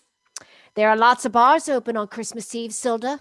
Oh, I could even save you the trouble and pour you one myself.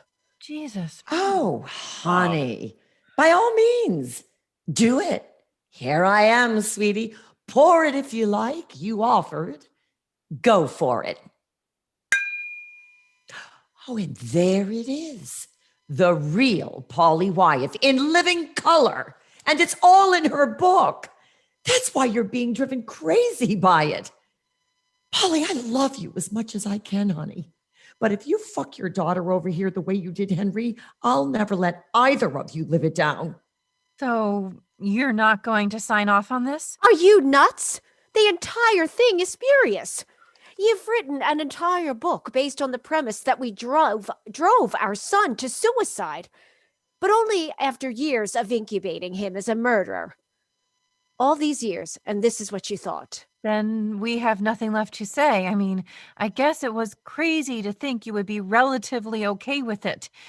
Oh, well, I guess I must be as nuts as people say. Maybe you are. There's somatic energy in you and the book. Oh, is that how you're going to spin it, Mom? I wrote the book while I was crazy. You want to go with that? Leaving aside the grotesque characterizations of various and sundry friends of ours who come across really as a parade of doddering, self-satisfied Paleolithic half-wits. Is that so far-fetched? Leaving that aside. That is not what this is. Well, let me just read you an example.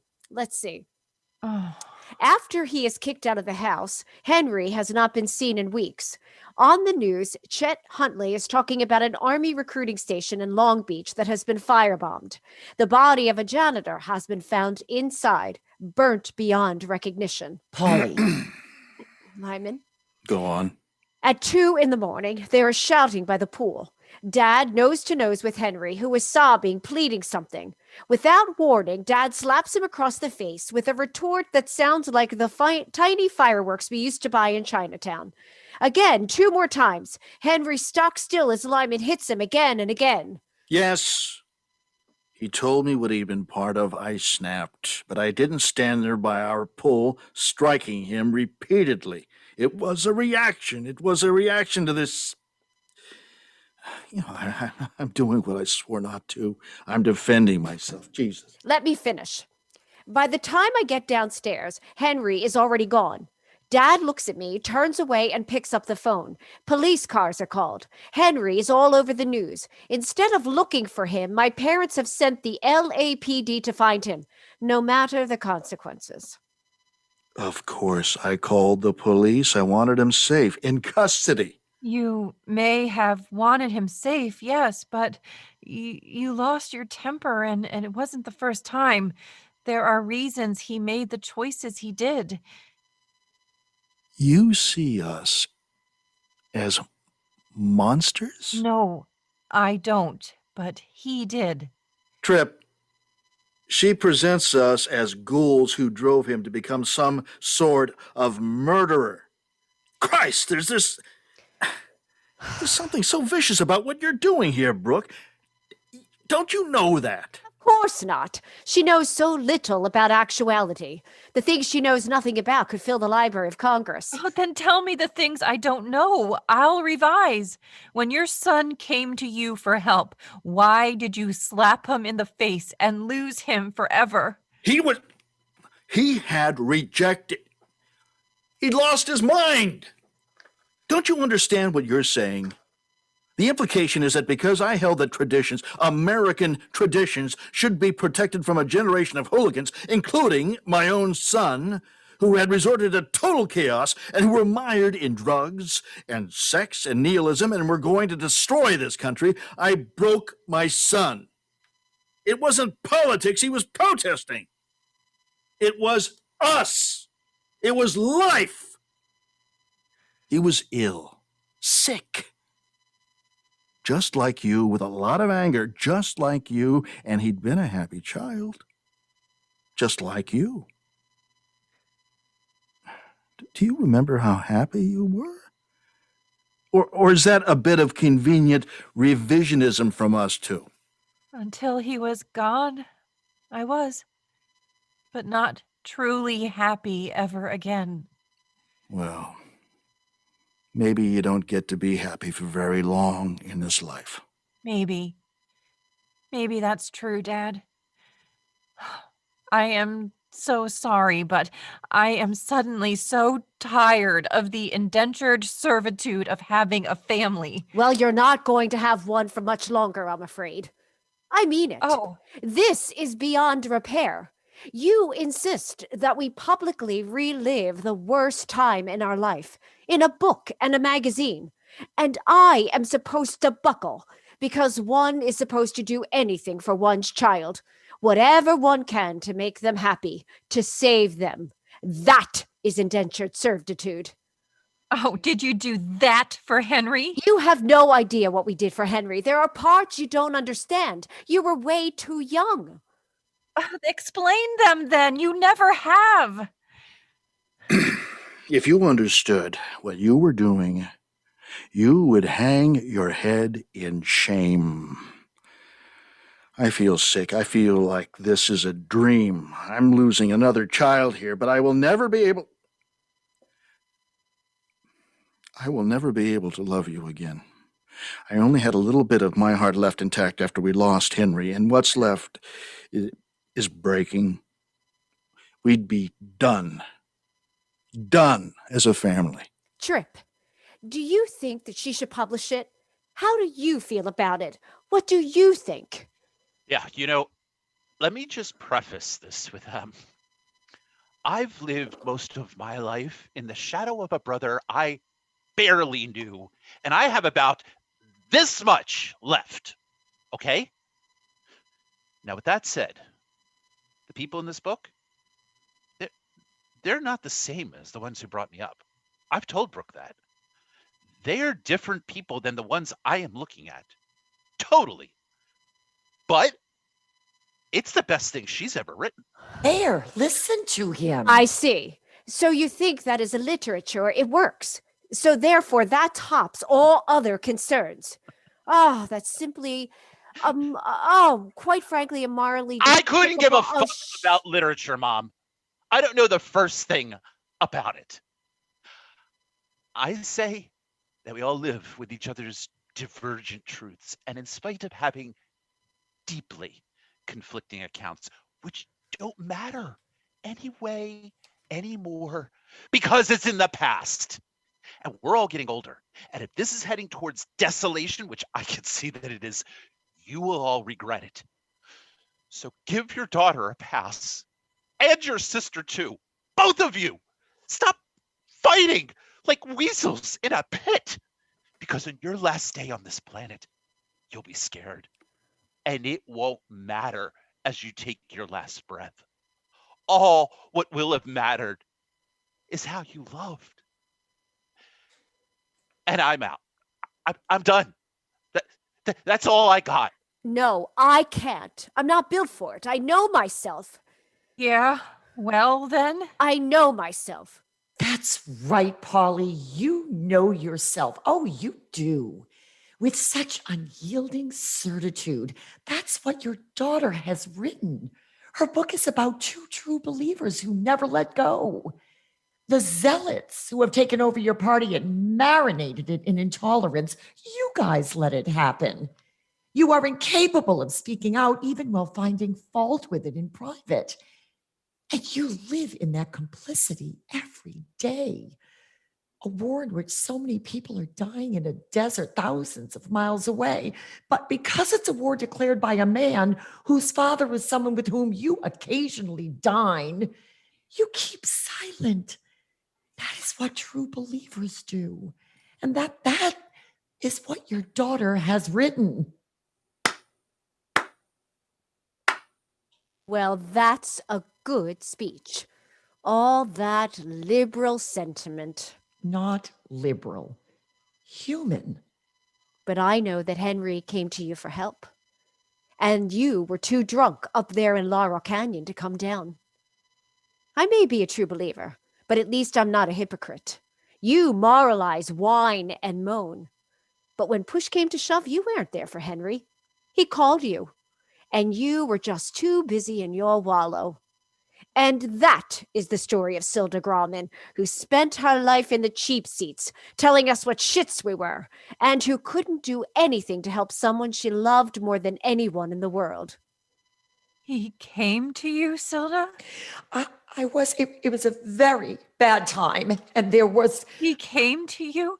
Why did you not tell me that? Because it was not convenient to her fantasy of moral outrage, Brooke. That is why.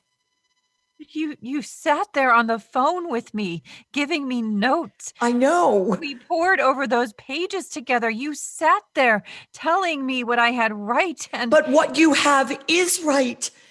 You're in a very fragile state. You're not... I'm fine. Yes, he called me. But don't let her sow doubt with... With what? With a fact? I wanted to tell you. I don't care if you throw me in with everyone else. I at least know I failed. Yeah, she didn't feed you that bit of information, did she, for your book, Brooke? Yeah, she left that out. So you don't know the whole story. Enough. Enough. Brooke, can't you please trust us? Wait. Publish it in a few years. Wait, that's all. Just wait till we are gone. Which should only be a matter of hours the way things are going. Yeah. No. I'm not going to do that. You are asking me to shut down something that makes me possible. Your arguments for suppression mean I would die. Well, I've been dead before, and I'm not going back. If it means that we're over, well, then it means we're over, and life will go on one way or another. Dad, you're not even against. Your only cohesive argument against the book is not that it's meretricious, but that I should wait for you to die before publishing it. Maybe it was crazy of me to try and write it, but I did. So I owe myself more than that, and I owe Henry a lot more. You are asking that I help you. Henry asked you for help. He made a terrible, brutal, awful mistake, and you shunned him. And with that, you have to live. Relationships are hard-earned things. They have a reason and a logic to them. Well, I cannot go backwards into my cave. Mother, when you criticize and find fault in every last choice I make for some reason, that's how you were made. And I know you tell yourself that it's because you're pushing me. You only want the best for me. You make it almost impossible for me to see the love in that. All I see is a bully who has lost touch with gentleness or kindness. That is what I see. There are many other ways of being, and yours, I just fail to understand it. Polly, I can't bear you. We have earned that relationship. That is the relationship we have earned. It is entirely organic. So no, I will not wait. I cannot, because I'm just like you. I know who I am. Most people don't have to make a step-by-step decision to stay alive. Most people just basically want to live. I am not one of those people, not after Henry. There will be a book. Maybe it will be the last thing I ever publish, but there will be a book.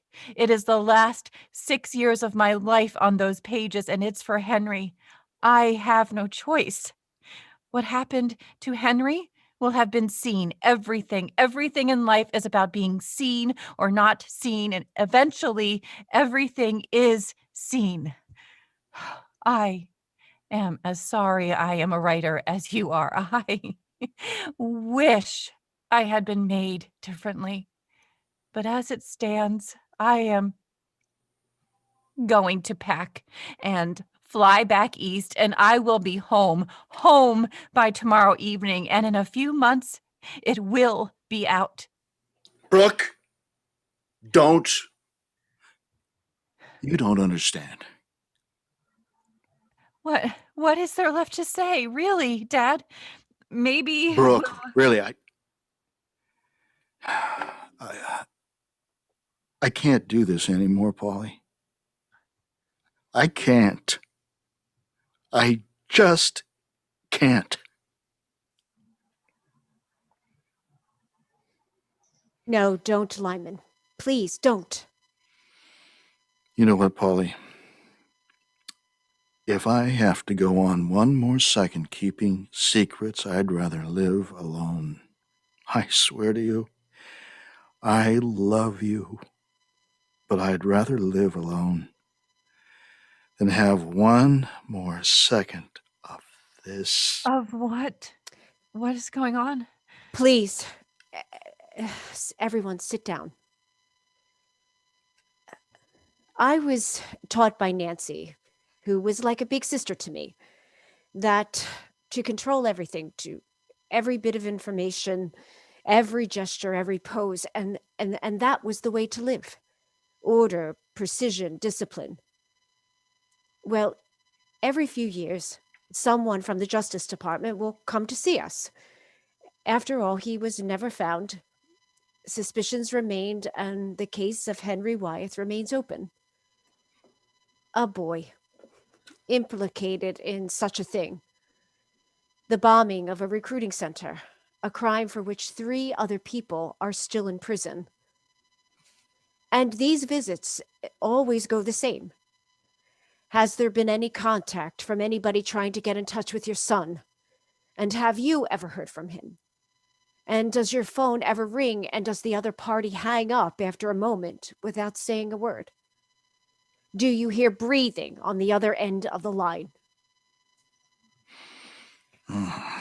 We had been fighting for a solid 5 years straight. Since Henry was 15, and he became aware of the fact that we, his parents, were on the wrong side of everything. All of it.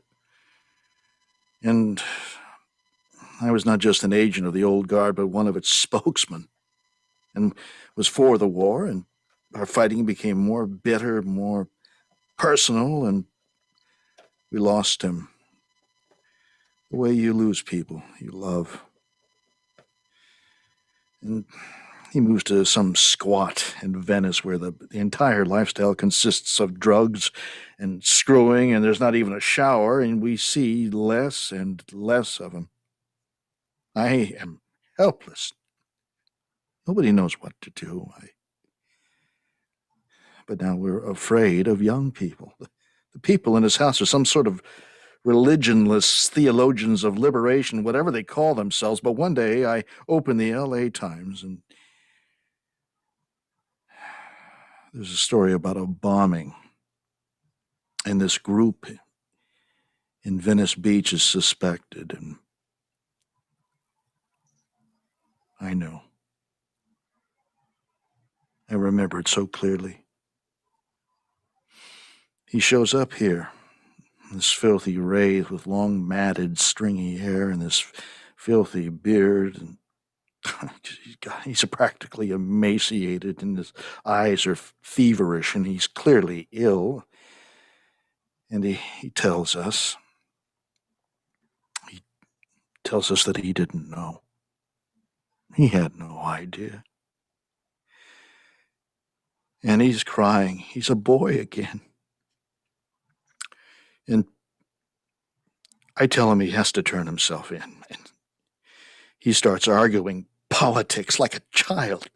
But a man is dead. I yell. And he says, so are millions of Vietnamese and Cambodians, and I slap him across the face because I can't get through to him. And there's no coming back. He looks at me,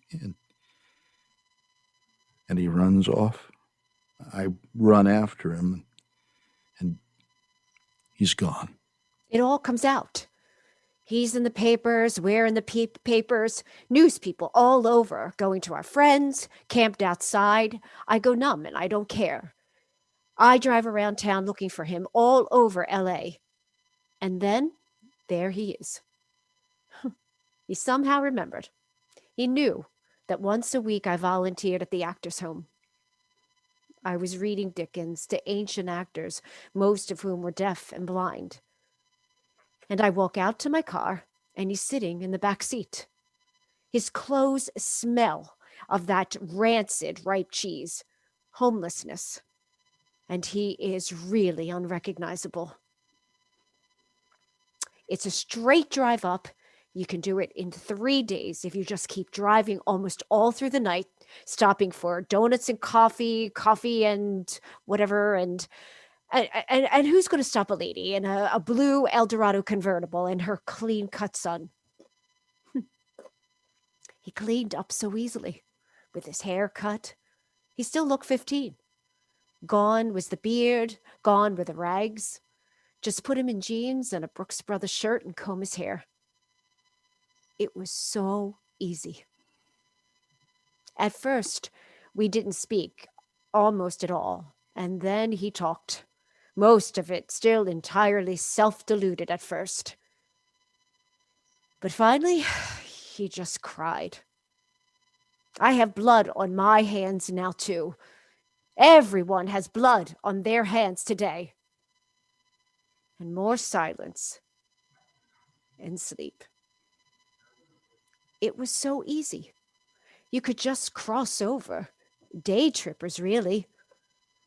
Before terror became the profession that it is today. God. Oh, my God. And I took a plane up to Seattle so I could say goodbye, which we do. All three of us. On a ferry, we sit in the car, We dictate his note, this suicide note. We're crying. This apology. A night ferry. Drop his old rags on the deck of the ferry. Leave the note in his ragged shoes on the deck of this ferry. One of many ferries he will take. And I hug him. The last time I will ever see him, of course, which we all know. I will never see him again. And I never have. And he said he was so sorry. And I said, so was I.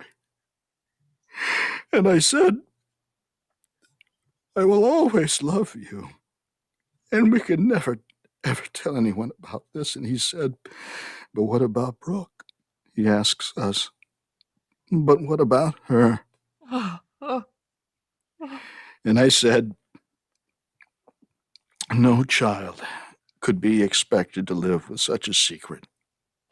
And when the time is right, we will tell her. But there has to be some sort of cost to what you were part of. Maybe this is it. And of course, it never came, the time to tell you. I had no intention. I could have died then. I really didn't care. Your mother insisted that I live and that we thrive. So I get called to Bohemian Grove, and I go, I host events, I have people here, and I always think, if these men knew who I really was, but I can never show a trace of it, because I think, if I can pass as one of them, they will never know what I did. But acting, you know,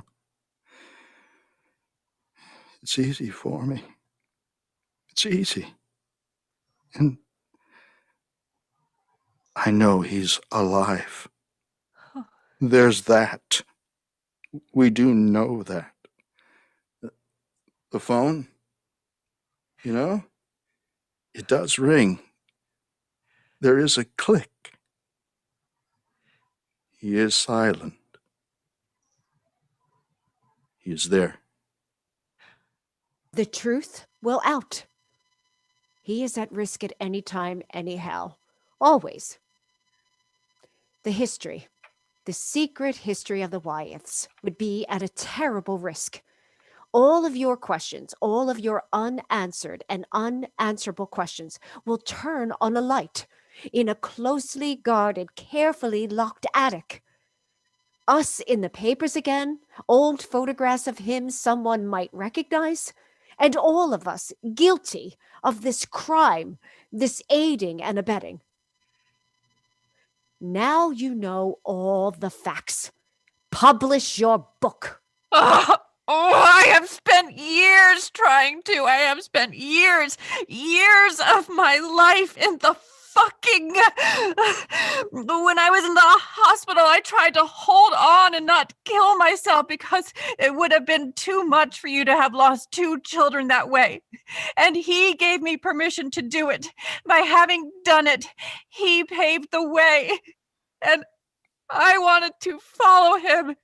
Every day I have had to find my footing and not... Brooke. But you didn't. You haven't. You didn't die. And he's alive somewhere in this world. You are alive. And so are we. For a while longer, at least. It is done. It is done. You are innocent, and you were kind, and you were, God knows, brave. And now you have to live with this knowledge, too.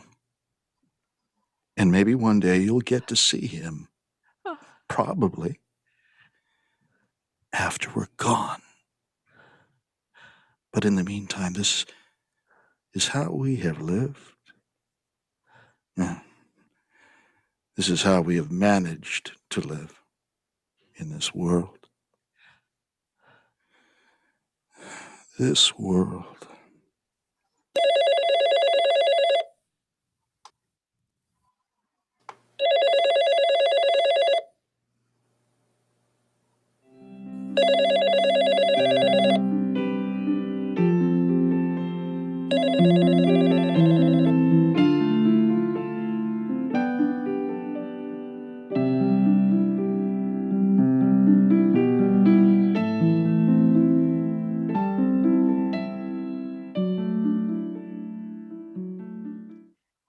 Act 2, Scene 2, March 2010. Some suggestion, perhaps not literally, of Elliott Bay Bookstore in Seattle. A book reading / signing. Brooke is finishing reading sections of Love and Mercy to the crowd, and I am there. Let's see. I'm skipping around a little. I have these sort of easy, bite-sized sections. This is toward the end. Oh, God, look at you all. I love Seattle. You love books here. I guess it's the rain, isn't it? Lyman died on a weekend. One of those absurd and overly cinematic ochre and umber Palm Springs sunrises after a feverish, morphine-clouded night. It took a few minutes. He had a conversation with himself, or with an imaginary director, on a long-forgotten set about whether or not he needed another take. He once made a list for me of his death scenes, and there were many of them, perhaps 50. And now he was really having one, but of course, dementia deprived him of the real deal. For him, it would only be Hollywood. He was lost to the movies. His first love, I suspect. He insisted that he, in fact, needed another take. In this hallucination of his, my mother and I sat and listened. He could do better, he told the director. He had another take in him. Ever was it thus? And Polly and I sat by the pool, which is what we did best for the rest of her life, after I moved in next door. But of course, if you buy the book, if you are gullible enough to buy my book, you can read about that. The fun with her. It actually ended up, we got to know each other in that way when all the men are gone suddenly. And let's see. One little thing here. I marked it, but I seem to have lost all my places. God, people used to ask me when my next book was coming out. I mean, because it had been announced and then it never came out. And, well, anyway, it took a long time to do that thing of stepping away and looking at it all from some distance. Distance is always good. My brother Trip, who is here tonight, Hey there. tells me that I tend to run long, so Mhm. I'll wrap it up with a little thing about our late brother Henry. Oh, here it is. Henry is showing me a shortcut through the backyards of Bel Air, and he is expert. At 14, tan and stealthy, a subversive, knows where fences have holes in them, knows where there are no fences, knows where trees can be climbed. And he is ahead of me, his long hair, his multicolored jeans flashing between the leaves of lush Bel Air jacaranda trees. And he is beckoning me to follow him. But I am losing him. I am not as fast as he is.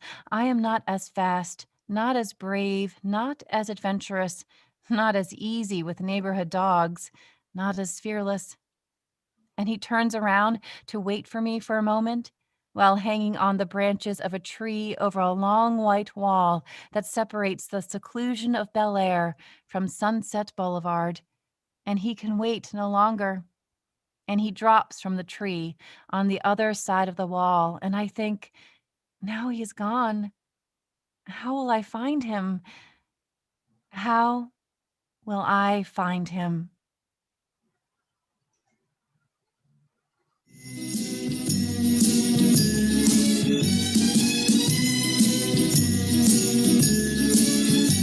It's a marshmallow world in the winter when the snow comes to cover the ground. It's time for play. It's a whipped cream day. I wait for it to hold you around. Those are marshmallow clouds being friendly in the arms of the evergreen trees. And the sun is red like a pumpkin head. It's shining so your nose won't freeze. Oh, the world is your snowball. See how it grows. That's how it goes. Whenever it snows, the world is your snowball just for a song. Get out and roll it along. It's a yummy, yummy world made for sweethearts. Take a walk with your favorite girl. It's a sugar day. What if spring is late? In winter, it's a marshmallow world.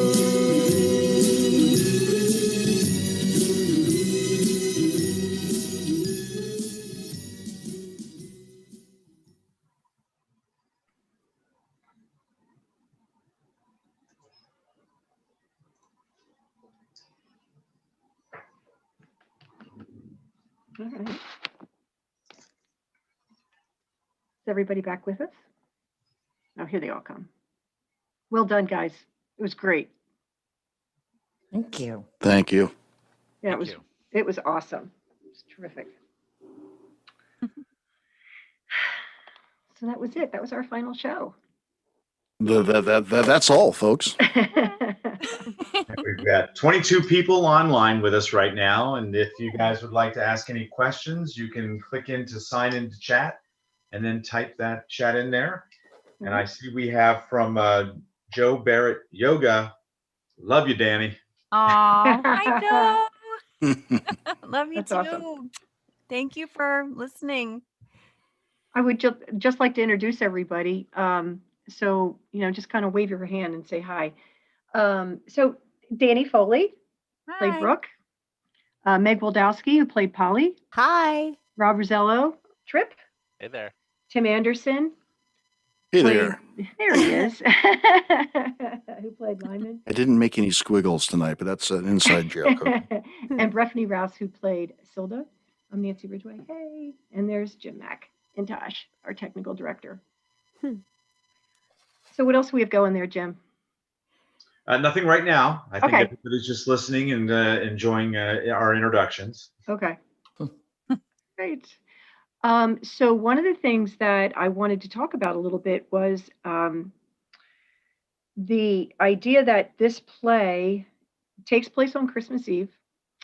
And I am sure that all of us have had those family events where they start out great and then they kind of devolve into a nightmare. I know. I mean, it just happens. Maybe not to the extent that the Wyeths went through that, but we've all been through, the families that you get together and everybody's had something to drink and the day's been long and then everybody just starts fighting. So I think we can all relate to. Well, I think that's what You know. makes the writing of this play so good. Yeah, it's a famous celebrity family, and Right. and they're rich and famous and all. We're famous and all that kind of a thing, and it's a very dramatic event and all that.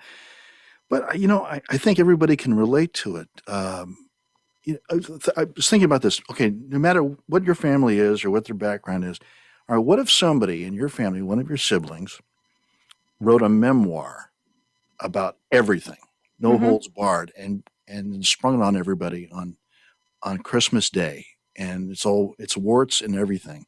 Right. You got to think about that. That Right. would be pretty tough, I think. Yeah. For anybody. Yeah, for sure. Absolutely. Also, I think that this play lends itself to a radio play. I mean, I directed it as a fully staged theatrical production in 2018, and 3 of you were in that. And, making the decision to do it as a radio play isn't necessarily going to happen with every single play because all of them don't work.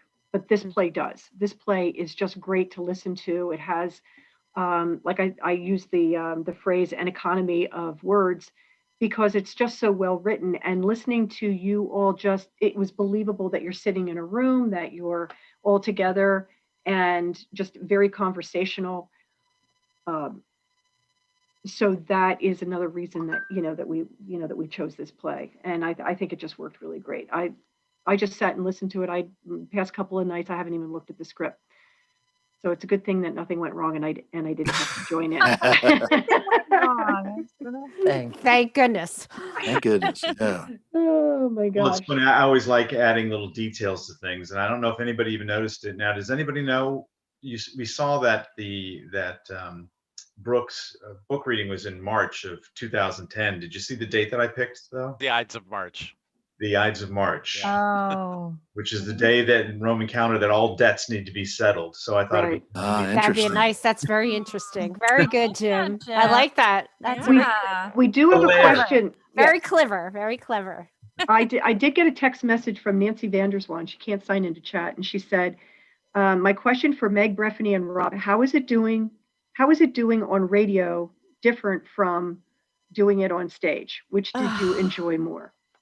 Oh, on stage for sure. I love being out there and being able to touch people and just be able to feel their body movements. But I really do have to say I really enjoyed this radio play, and not having the opportunity to be on stage. This was a great opportunity to do the show again, which I really love, and it's very close to my heart. But I think I just miss that physical contact. I don't know how you guys feel, but that's my feeling. Well, I don't know. For me, it's kind of like apples and oranges. I just feel like it's a different medium. Yeah. I don't think one is.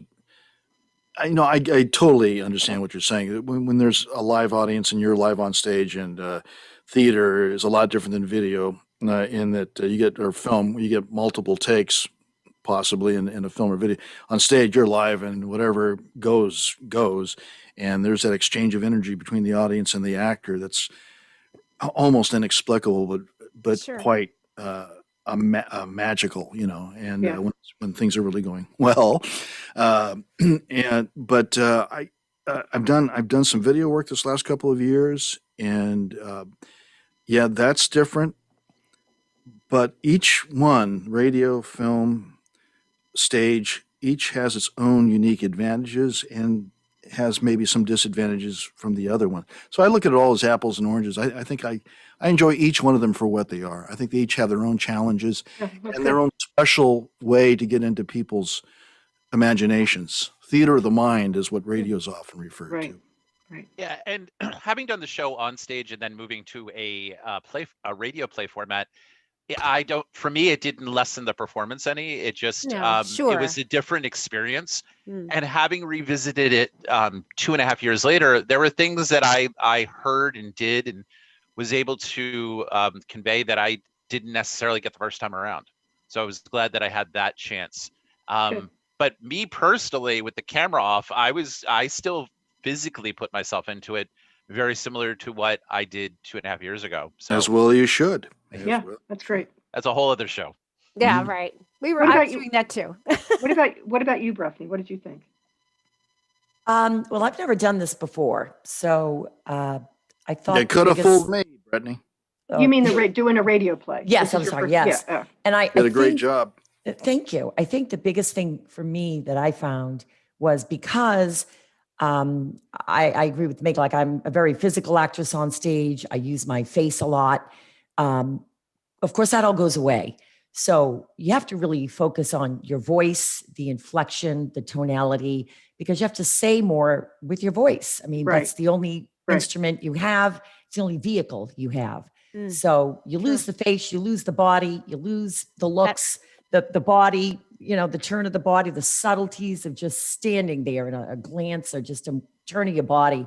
You don't have any of that. nonverbal. Yeah, the nonverbal. Absolutely. Yeah. So Yeah. what people, Mm. they can't see us. They can only Right. hear us. So you have to Right. really focus on the voice. Obviously, Right. it's all you have. So I Yeah. found that was very challenging. Hmm.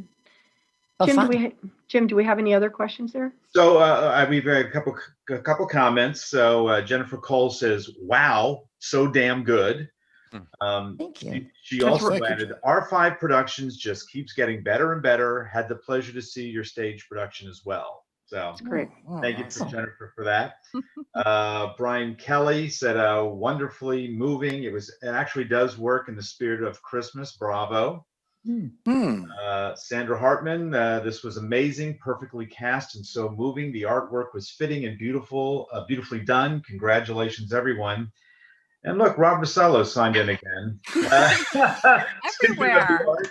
the art, I'm gonna call it like it is. It's Mark. Really Got enjoyed that. it tonight, and last also got in early enough to dry out from playing in the snow, Palm Springs style. The last comment we had was from Chris Webba. Weeba. Great job all from Paige and Chris. Nice. Yep. They dialed in from Los Angeles tonight. Oh, Nice. nice. Yeah. Very close to Palm Springs. Very Yeah. close. Mm. Right. Okay. So we're gonna kind of, bring this all around, but I wanted to remind our audience that we have 3 shows coming up in 2021. We're going to start in February with Rabbit Hole, and then in March we're going to do an original written by Rob called Vernal Rights. It's very exciting. So look out for all the marketing that's going to come out about that. And then in May we're going to do God of Carnage. So I hope everybody tunes back in. Yeah, so thank you so much for joining us, and have a happy holiday and a good new year, and we'll see you February 22nd Next for year. Rabbit Hole. Yep. All right. Merry All right. Christmas, you, everybody. everyone. Happy Merry holidays. Christmas. Happy You holidays. too. Happy holidays. All right. Love you all. In. You have a Thanks good night. again. Bye.